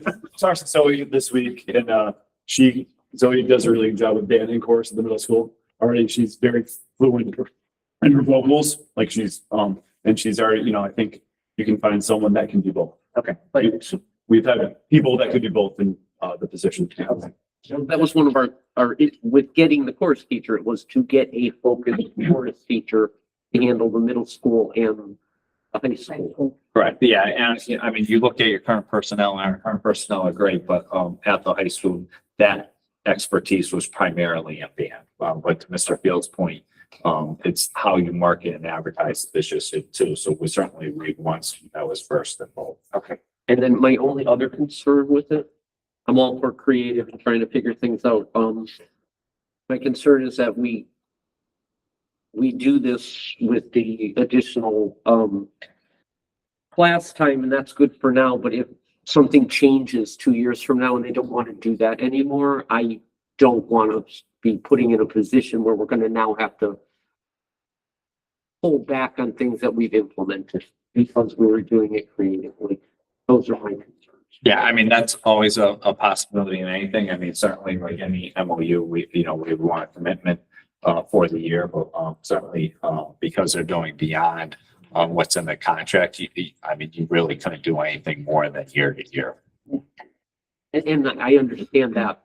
My concern is by not implementing the chorus teacher as its own assigned. This is your job. The things we're putting in place from the fourth grade band program and trying to improve these things in that area. In a couple of years, we may be looking at, oh, wait a minute, it didn't work out and now we're out. Those are my concerns. Yeah, I mean, if the program grew, then, which I think we believe it will, I mean, we would, We'll have to hire. yeah, we would have. Yeah, hopefully we yeah. can make that a priority to hire. If we can continue to support the program and then say, look, it's grown by this many students, we need to have another person in the mix to, try to do what we were hoping to do previously. And then within this too, in looking at the high school schedule, and this is where kind of like the demographic enrollment study comes in to play, because when you look at that study, it not just gives you like the projection, but gives you the projections over the next 10 years based on solid data. We've been looking at a world language program at the high school, and also the requirements for world language have been reduced significantly, really to offer because students more flexibility with their electives, and looking at the schedule, and we have an opening for a world language teacher. We're able to have that person do 2 courses at the high school and then push world language down into the middle school, in which students would start to get world language on a one out of every 3-day rotation starting at 5th grade. So then they would have world language opportunities in 5th, 6th, and 7th. Without adding to the budget, by being creative with some of the scheduling, along with the reduction as far as the requirements with world language. But it was reduced for the high school as far as the offering in the end. Does it reduce the current enrollment and what we need to offer? We were able to, with 1.4 for language, we're able to cover every request the students asked for. Okay. Yeah, it's great because I think 8th grade is pretty late to me offering that. So I think that's a great thing. And then hopefully if the course keeps growing.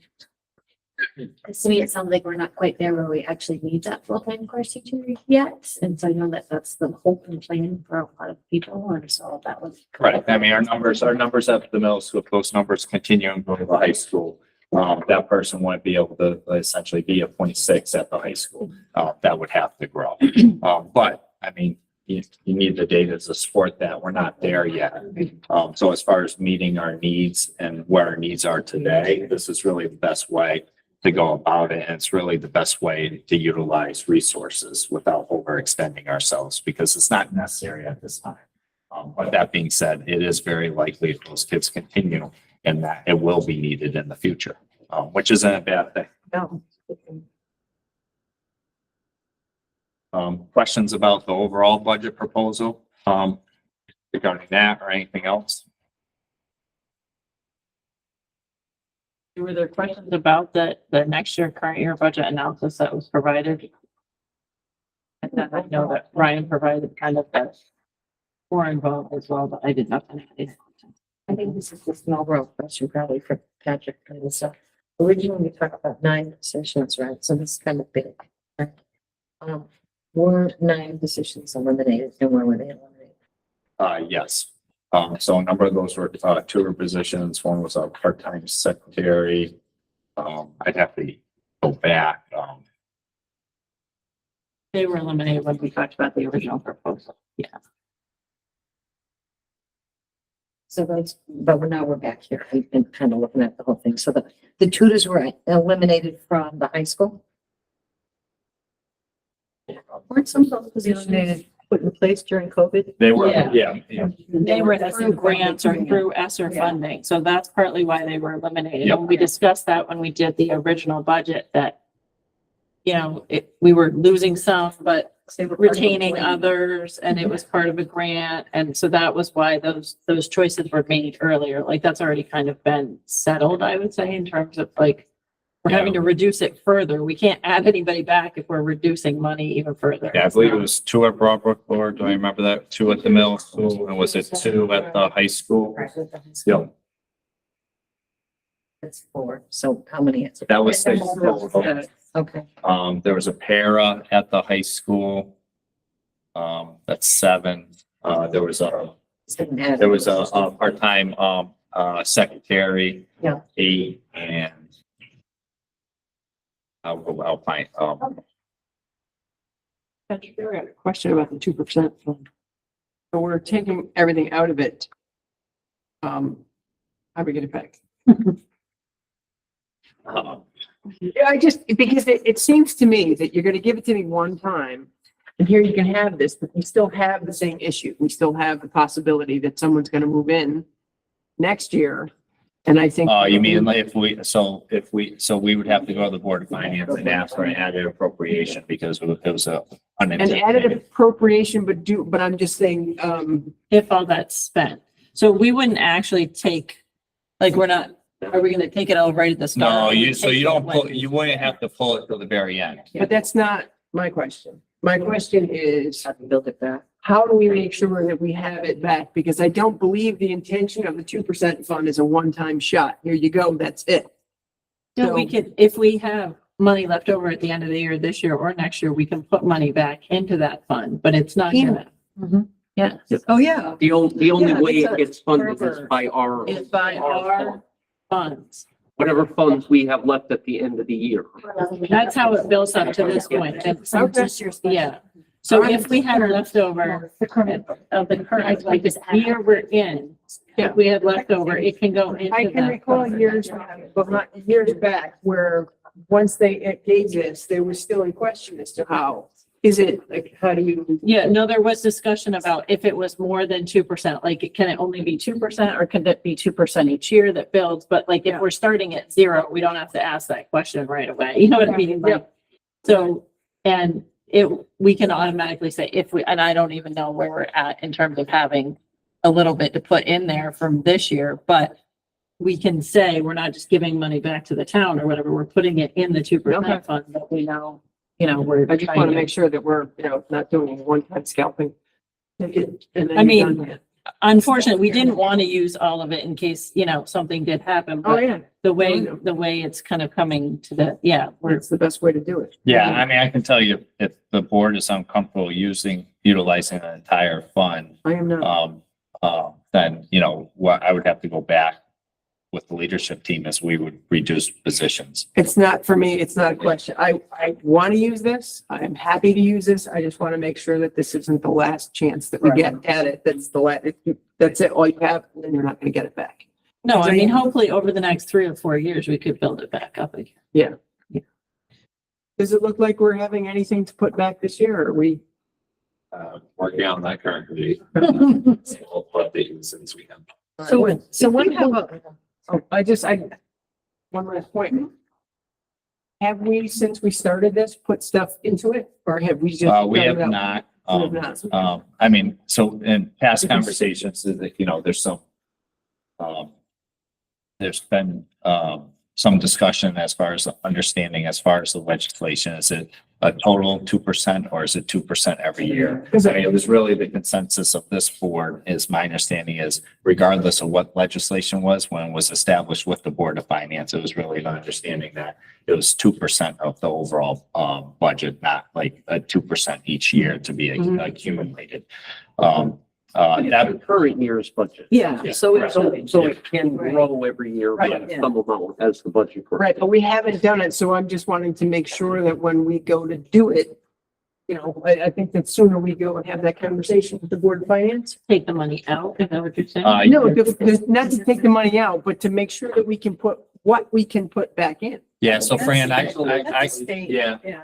just, because you're on, the finance subcommittee, correct? Yeah. So I can tell you that this is agenda item for, that meeting next week. Excellent. Okay. And I can also, because there's been a change to legislation, with that, so we wanted to bring it forward to, the subcommittee first and then bring it to the entire board. So we want to share the change with legislation too. Okay. They've taken away many of the barriers that you're speaking of, with that 2% fund. So we can discuss that. And then also, two, by that time, Ryan will have a better indication as far as end of the year too. So we'll have that conversation with our subcommittee next week. And obviously, any of our board members can attend that as well. It's just that in the past, we've had some difficulty figuring these things out, and you go and it turns into an argument with the Board of Finance, and I just want to make sure that we get all of our ducks in a row. We go. Yeah, and I think that relationship is much stronger. I think it's also about messaging, but I think one of the things that the subcommittee is going to have to bring forward to the board too is we have competing priorities. So, so like whatever is left over, like, I mean, Right. whether it's the 2% or it's the Broadbrook ceiling, or Right. like, so I think that conversation has to take place first, and I think it'd be appropriate the way that subcommittee has worked to bring recommendations to the entire board. Did you have something? I was gonna, it has to do with finance subcommittee. Is there a reason why we need to decide on this tonight? I was just gonna ask if we need to. Yeah. If we just have the financial subcommittee have their meeting and any additional details that would come out of that. And we have another meeting in June before the year end, so we would still have time to vote. You don't, I mean, you don't have to, I guess the only thing is, I mean, is anyone expecting,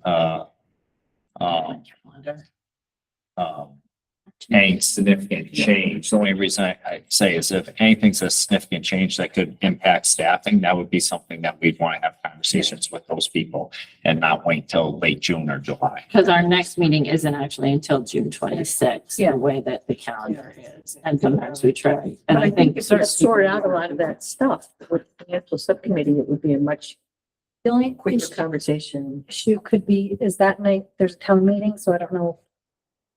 We actually go over there. That night, which night? The 26th. We're gonna do that. Oh, yeah, that sounds good. So that could be the hindrance. And if we have to vote for them, before the first, then We don't have to vote. Which, We can vote in July. It's next year's budget. It's. But it's just, to Patrick's point though, it's just a matter of letting yeah, I don't see anybody's staffing. It's not. recommending. Just to be, I was the one who asked for the more detailed stuff, because when we did the budget, we did it with in details. Mhm. And what we got wasn't that. So I wanted to see where we were and where we now are with the changes that they put in. And honestly, I haven't had a chance to look at it to figure out what's where and what's not. I'm guessing it's pretty much right where we were, but with reductions for what we know we're reducing. And just for clarity, when is the next finance subcommittee? Next week. yeah, so. Tuesday. Okay. I mean, The 11th, is it the 11th? I don't know if it'll make you feel better. I'm not voting to cut another single person, Patrick. So, All right, I mean, that is a we will figure out something else if we had to do that. understand what You know, we have. What is budget? Really?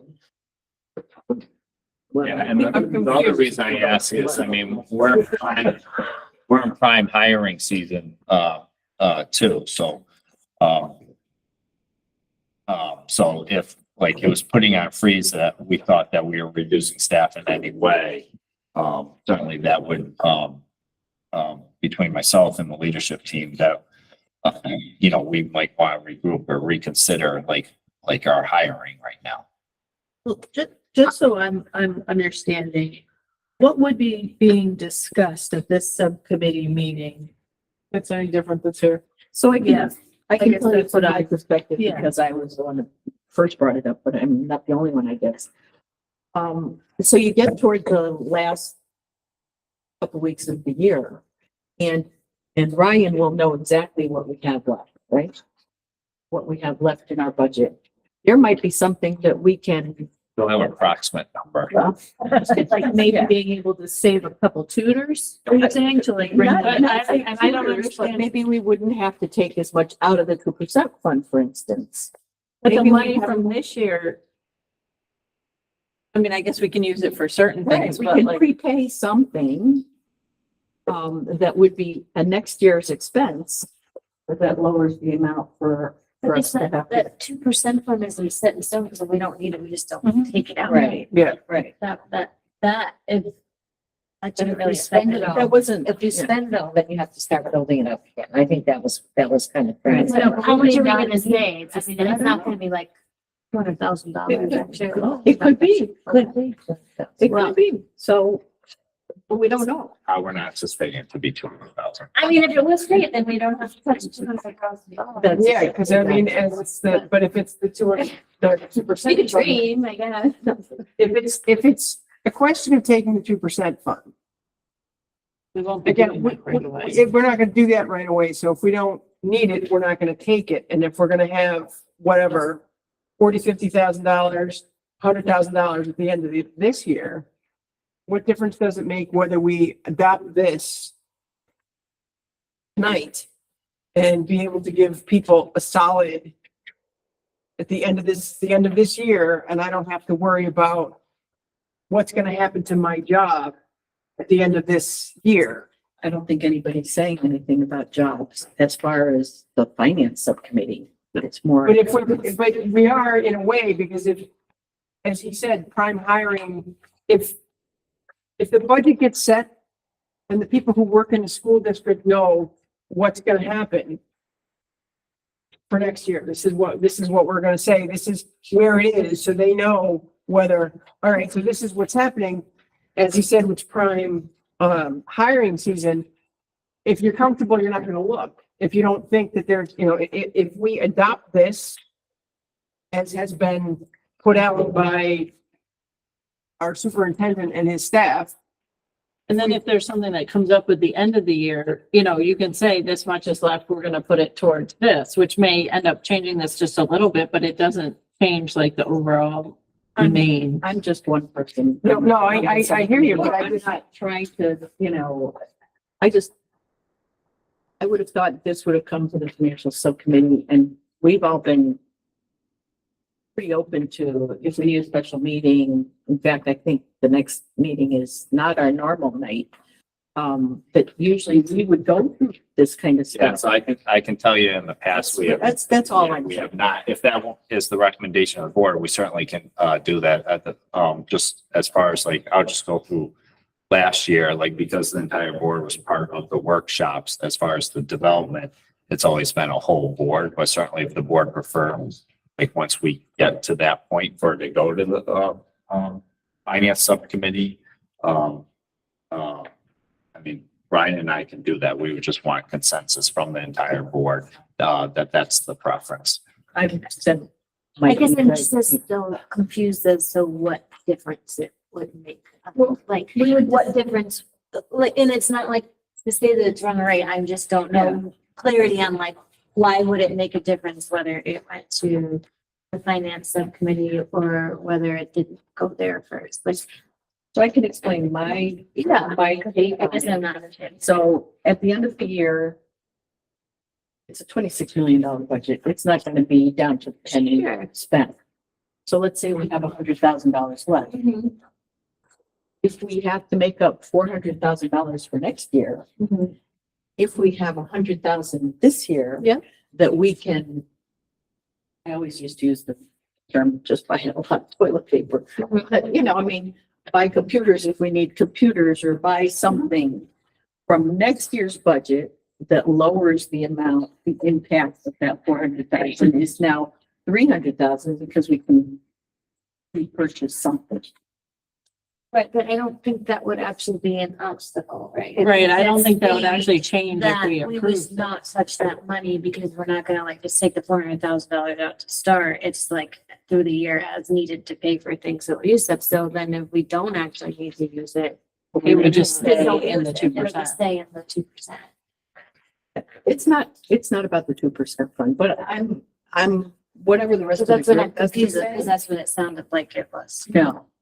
And the other thing, I guess, is that we put certain things in the budget this way to say, like, other years we've bought things at the end, we spent money down, and then it zeroed out something in supplies. And then we said, oh, wait, it looks like we spent zero on this because it was bought this way. So this year we've tried to set up the budget to show like what we think needs to be spent on certain things for historical, so that we can see our trends better.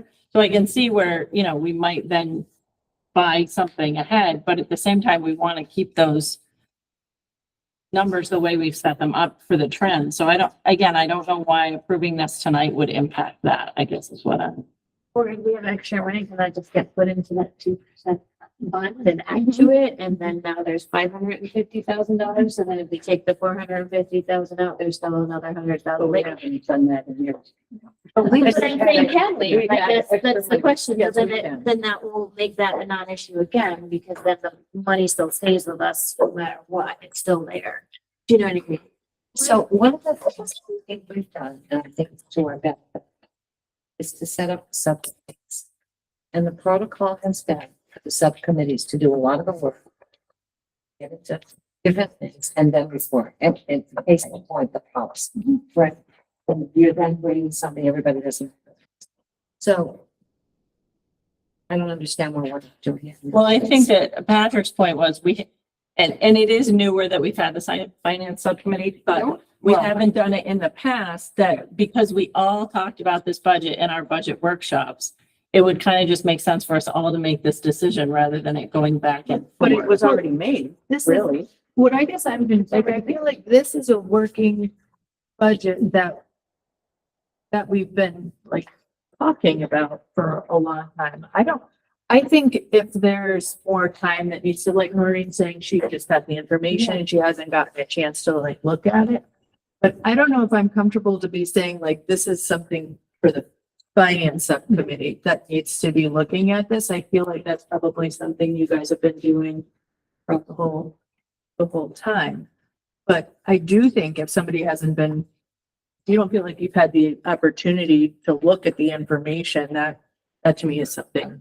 Yeah, Just just to be, where I was coming Yeah. in for you, when what we got in the package last Friday was this rolled up stuff, which is not what we were working with at all. We never worked The with whole year. with this. So then I asked for this, which we all got, and I just haven't had a chance to look at it to compare it to what we did during the process. And I'm not saying that it's changed dramatically. I just haven't looked at it. I haven't had a chance to go through and say,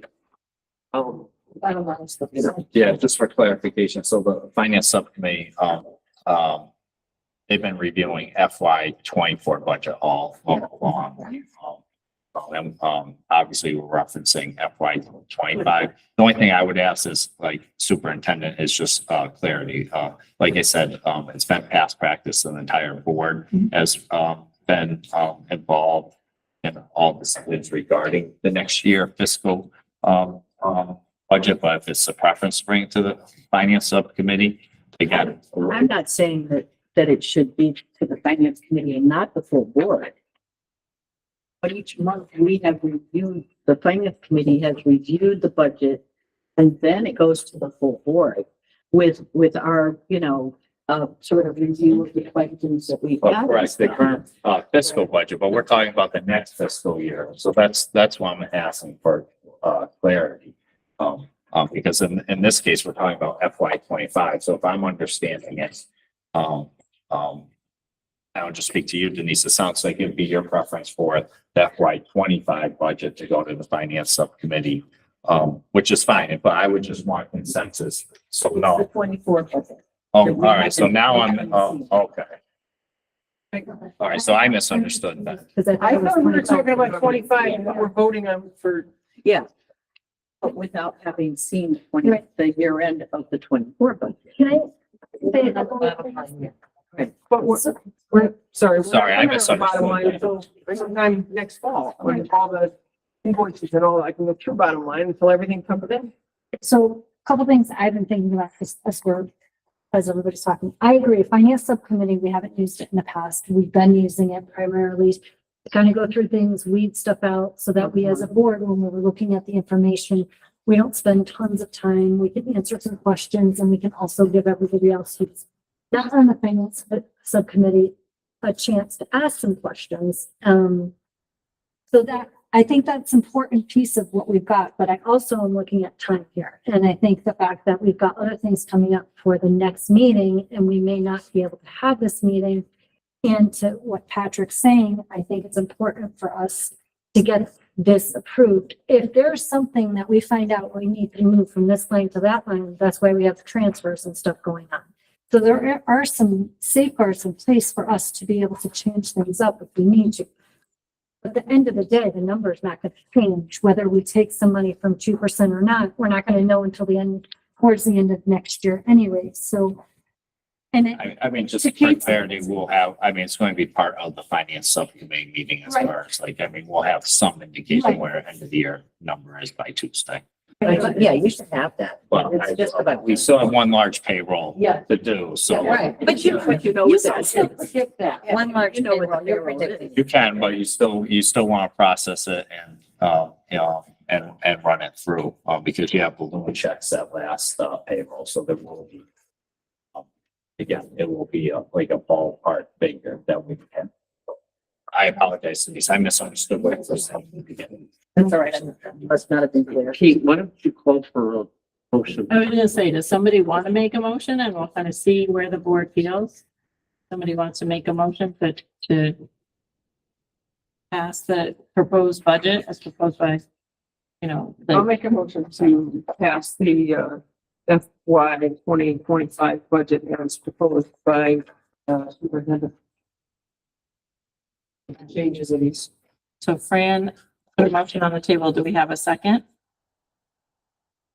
All right, Carrie seconded it. All right, and at this point, since we've had some prolonged discussion, I'll say, all in favor of the motion? Aye. Aye. All opposed? Aye. Opposed. Right, I we need to do a abstain. hand vote to. Yeah. No, I abstain. I'm not prepared to vote on it. I haven't had a chance to look at it. Sorry. But just for clarity though, Jessica, do you want me to do a, If we could, just so I can get it right. okay, can we just do a hand vote so Jessica can get it right? So all in favor, could you please raise your hand? Of passing the, Okay, so I'm actually, and I don't even know that, but I'm conflicted right now. I mean, I am okay with passing this, but I'm not, I mean, the conversation is just gonna continue. I guess I'll abstain. okay, so Noreen and Courtney are abstaining right now in favor of passing it. Is, I'm sorry, I can't see. I'm sorry, I am. Fran, Heather, and Carrie, and then against. All right, so it's a tie, 3-3. I'm sorry, Denise. Sorry, Betsy, and Denise, Gabby Betsy, are and Gabby are against, and Noreen and Courtney are abstaining, is that correct? All right, so it's a tie. I mean, I have to bring the tie.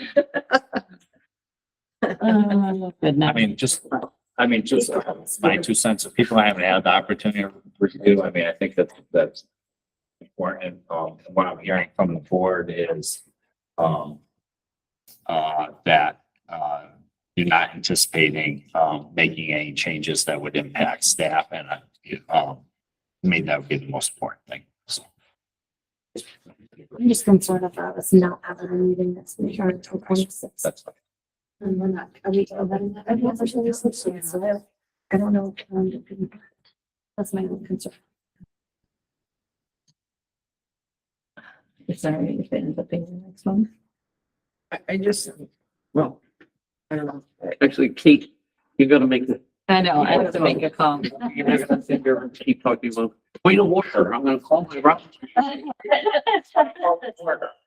All right, I guess at this time I'll say we'll hold, I'll vote no on passing it if we're not gonna make any major. Patrick says he's comfortable in terms of if we're not making staffing major changes, so I'll vote no, and we'll discuss it at our next meeting on the 26, what we were discussing briefly was that there might be a conflict and that I think there's going to be a town meeting that night potentially, but hopefully the town meeting won't last too long and then we can have a meeting that will have a shorter agenda. Where we can discuss this. early. Like 6 o'clock. Yeah, they make it a special meeting. Yeah. I thought we had talked about that, like, when we talked about. Yeah, if the board's interested, we would need to know that because then obviously Jessica would have to post that as a special meeting. They're gonna do a town meeting on a Wednesday rather than do it during the Board of Selectmen meeting? That's the weird thing. Well, I think that's because the 27th, they're going to hold that. I have that as a liaison report, but, the 27th, they're going to hold a joint BOE meeting and, on the demographic enrollment study. So I believe that's why they're not doing it that day. And my understanding is that, like, it'll be the first thing on their agenda, but they have a long agenda that night too, is my understanding. Did we get a time for the 26th? Because sometimes if they're only doing a town meeting, you don't call it early. They're always 7 o'clock. My understanding it was 7 It's o'clock. always 7 o'clock by charter. Oh, is it really? Yeah. Oh, that's good. Hiring people, if this is not 100%. Like, it does that whole do for hiring, signing contract, like that. No, I'm not hearing it is, and I mean, we've been proceeding in that manner. Yeah, I would say. It worries me. So do we have a vote and we're done? With that, yes. So it'll be 7 o'clock, our regular, we'll go to the. We don't know that yet. Honestly, Betsy, a town meeting has not actually been scheduled. Okay. We'll have to wait and see. It is still like 3 weeks away from tonight. So I guess that'll be something we'll have to watch email if we can go to the town meeting and then have our meeting following Yeah, that. I mean, we could have a meeting, I'm probably a lot. or you could choose to have a special meeting and at 6, knowing that you have to be done. That's by what I was wondering. That's what I was wondering. If it's not a big agenda, a meeting at 6 so that you could go over for 7 and we're done.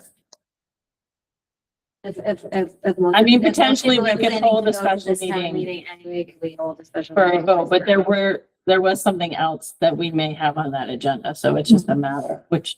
But, so I just don't want to say that we're not going to meet that, that we would just meet for this that night, and maybe there are a couple things on our agenda, so I just don't know if we Can we can. meet on a different day of the week? Like, can we be out 25th, like a Tuesday or something? I mean, there's not gonna be any conflicting like school events. It would just be a matter of like other town. I just don't necessarily want to change it if the town meeting doesn't get, like, that's not scheduled or posted yet. So I don't want to change our meeting just in case, but I guess if we get closer and that's, something that we want to discuss, but it would be a special meeting if it was on a night that is not our regular meeting. And we would have to do it at It's on a least. night that's not your regular meeting, and if it is before 7 o'clock, you have, on your regular meeting night, it is a special meeting because it's not with 30 days notice. Yeah. So it could be later, but it cannot be earlier. You'll know next Wednesday. Yeah. Board of Finance will set the town meeting. You'll know Tuesday, the 18th. And the summer time. Tuesday, the 18th. Oh, for some reason, I just keep forgetting that. So Tuesday, Board of Finance will set that meeting. Different nights. Yeah. I'm just gonna be faithful. No, I'd rather keep it on the Wednesday if we can. I mean, there's. Yeah.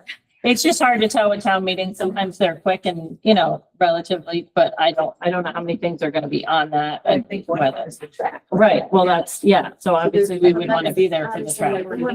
Yes, I just don't know, like, if that vote would go relatively quickly or there'll be a lot of discussion. All right, next on the agenda is our liaison and subcommittee reports. So do we have people who have? We have a VPR subcommittee meeting before this one. We will be presenting the series 4,000 policies to the board for the next meeting. And we're working on the series 5,000 policy right now, half of which we're going to review and get questions over to Jessica in the next 2 weeks.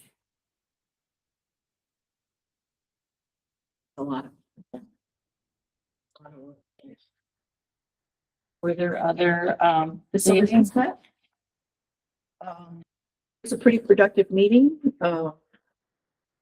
We reviewed the demographic study, and its impact on what it is that we need to plan for facilities.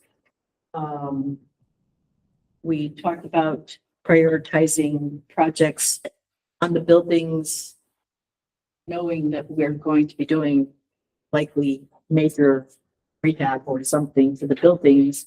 So what we do with the priorities of boilers and those kinds of things. Didn't come to any great conclusions, but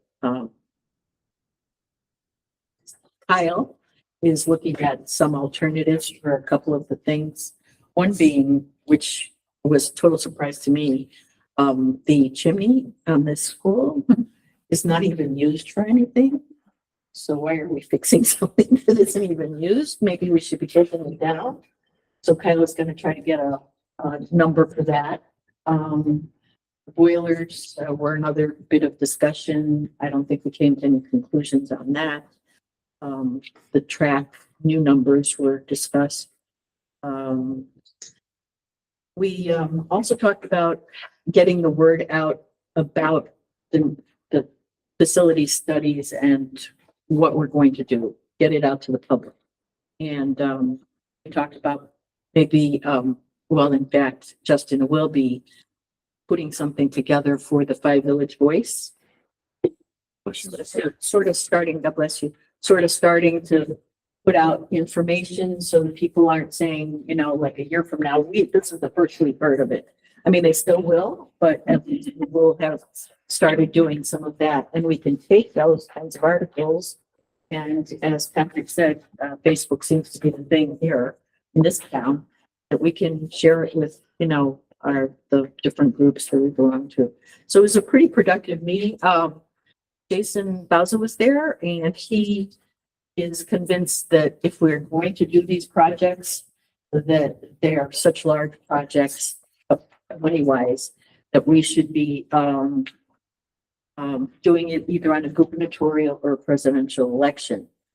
The gubernatorial is 2.5 years away, and he thinks we can do it then.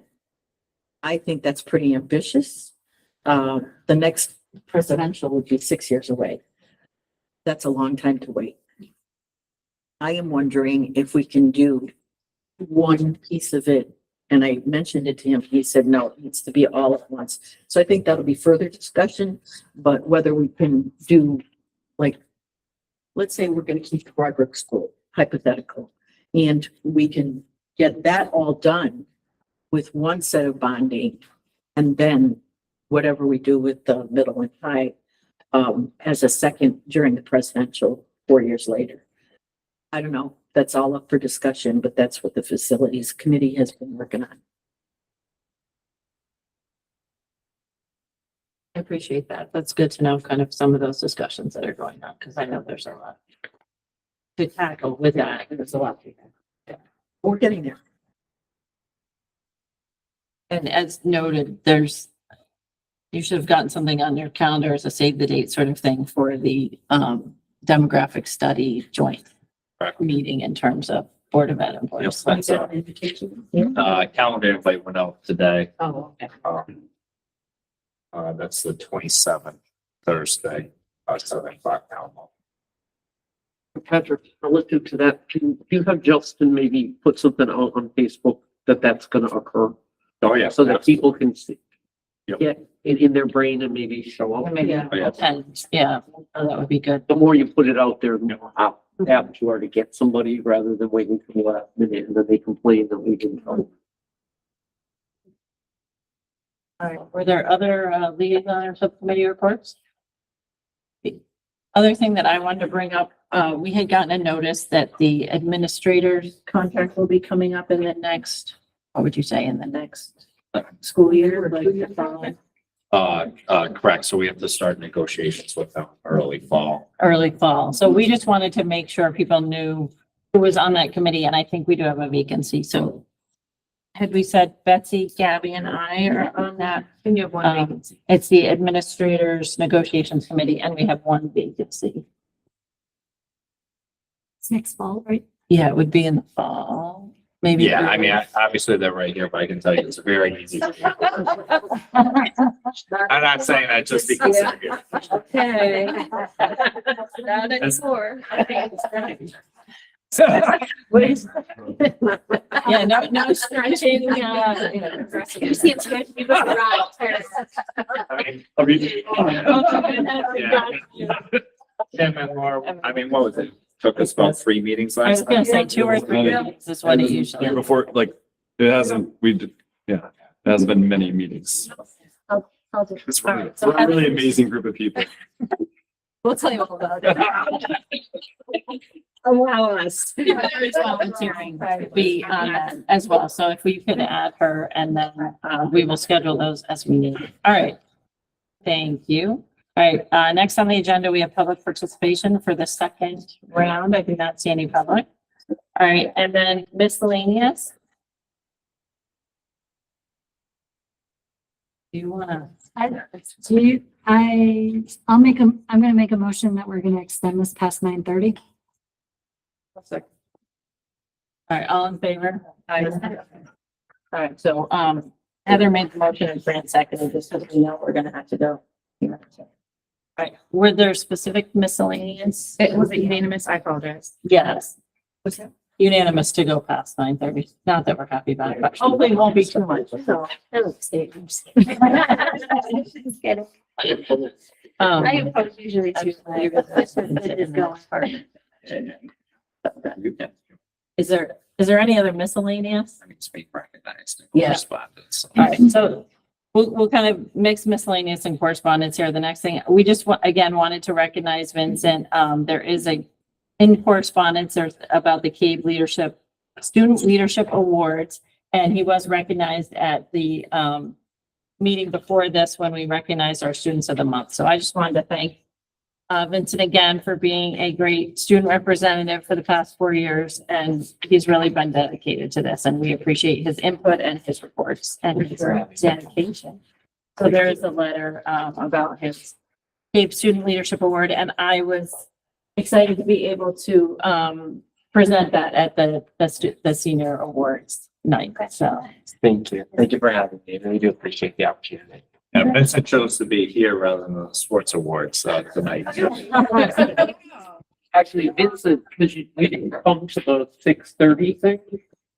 You missed the accolades of the entire staff here. They all talked about it. 6:30. They're being, we love many teachers. So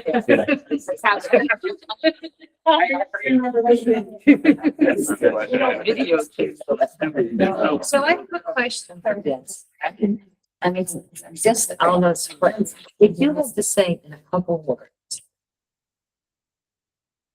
what you learned or what you take away from the experience that you've had for 4 years.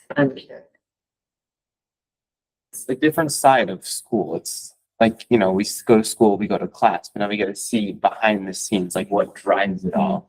Like all the admin stuff that leads up to it, like what goes behind all the lessons, what goes behind budgeting. Like we hear about budget cuts, but why? Why are those specific things being cut? It's like a nice peel back the curtains. And there's other students that might actually enjoy this if they or sit in those chairs. Did you nominate someone to take it? I think we do have another student lined up. I believe it's two. Yes. Yeah, yeah. So switch off or they'll. Correct. Yeah. That's right. yeah, I think we've done that. Saving the way, Vincent. That's not a bad idea. Yeah, we've had You two. need extracurricular something for coming to our meetings. Oh, there you go. Being the public participant. Community service. There you go. Community service. You know, like if you make community service. I like that idea, but I definitely do. I was not a fan of that. We've had two in the past sometimes so that like the same student rep doesn't have to come to every single meeting. We've had two alternate in the past, and yeah, it's been a great program. I've known about 4 or 5 different student reps now, so it's really been a great program throughout the years. All right, so thank you. And also in correspondence, we have a Glenn W. Bailey Foundation grant. Yep, so, Danielle Donahue was able to secure $6,000 grant to further support the STEM program. Just a little background regarding that grant. As a district, we decided to purchase essentially it's like a notification of all the grants across like the United States. And the membership was about $500. And I was talking with Daryl. I said, we just have to hit one that will pay for itself. Yeah. And so myself, Daryl, and Cheryl review. We got public like a notification, and there's probably like what 40 pages, and we go through it, and there's no way in the world you could apply for everything. We kind of prioritize, say, okay, these are worth applying, and then we go through and say, you know what, this is on STEM. We're going to send that to the STEM teacher. Oh, this is about like there was one on rural libraries. We'll send it if they choose to apply, they do. In this case, we had worded one out. She applied for it. She secured it, and kudos to her to support that program. She's been doing a fantastic job. She, as you know, she did the kids with the board. Yep. What she secured was that through donors choose. No, there's the Hartford. Hartford, yeah. So she had the Hartford. I think she did get donors choose too through the state. And now she secured this grant. So yeah, so she's rocking it out with the program. Actually, I sent an email to Laura and Ryan and Matt last week.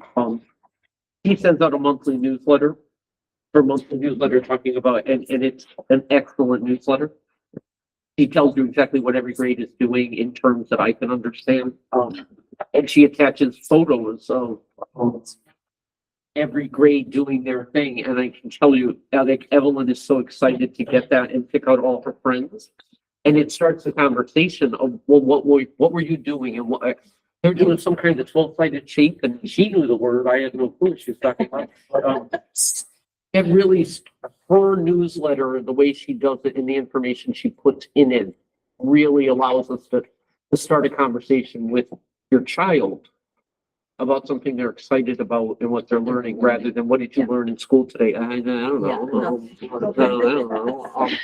So she does an awesome job on the newsletter. Okay. And then the third correspondence, the KB mail that was based on the BOE inquiry. So as far as the question that was asked, you see the response from KB. All right, and we do have need for an executive session tonight, and we could let our lovely administrators go. So we went a little long. So if I could have a motion for executive session. Executive session, can I get a second? Heather made the motion and Fran seconded. All in favor? Aye. It's a donation.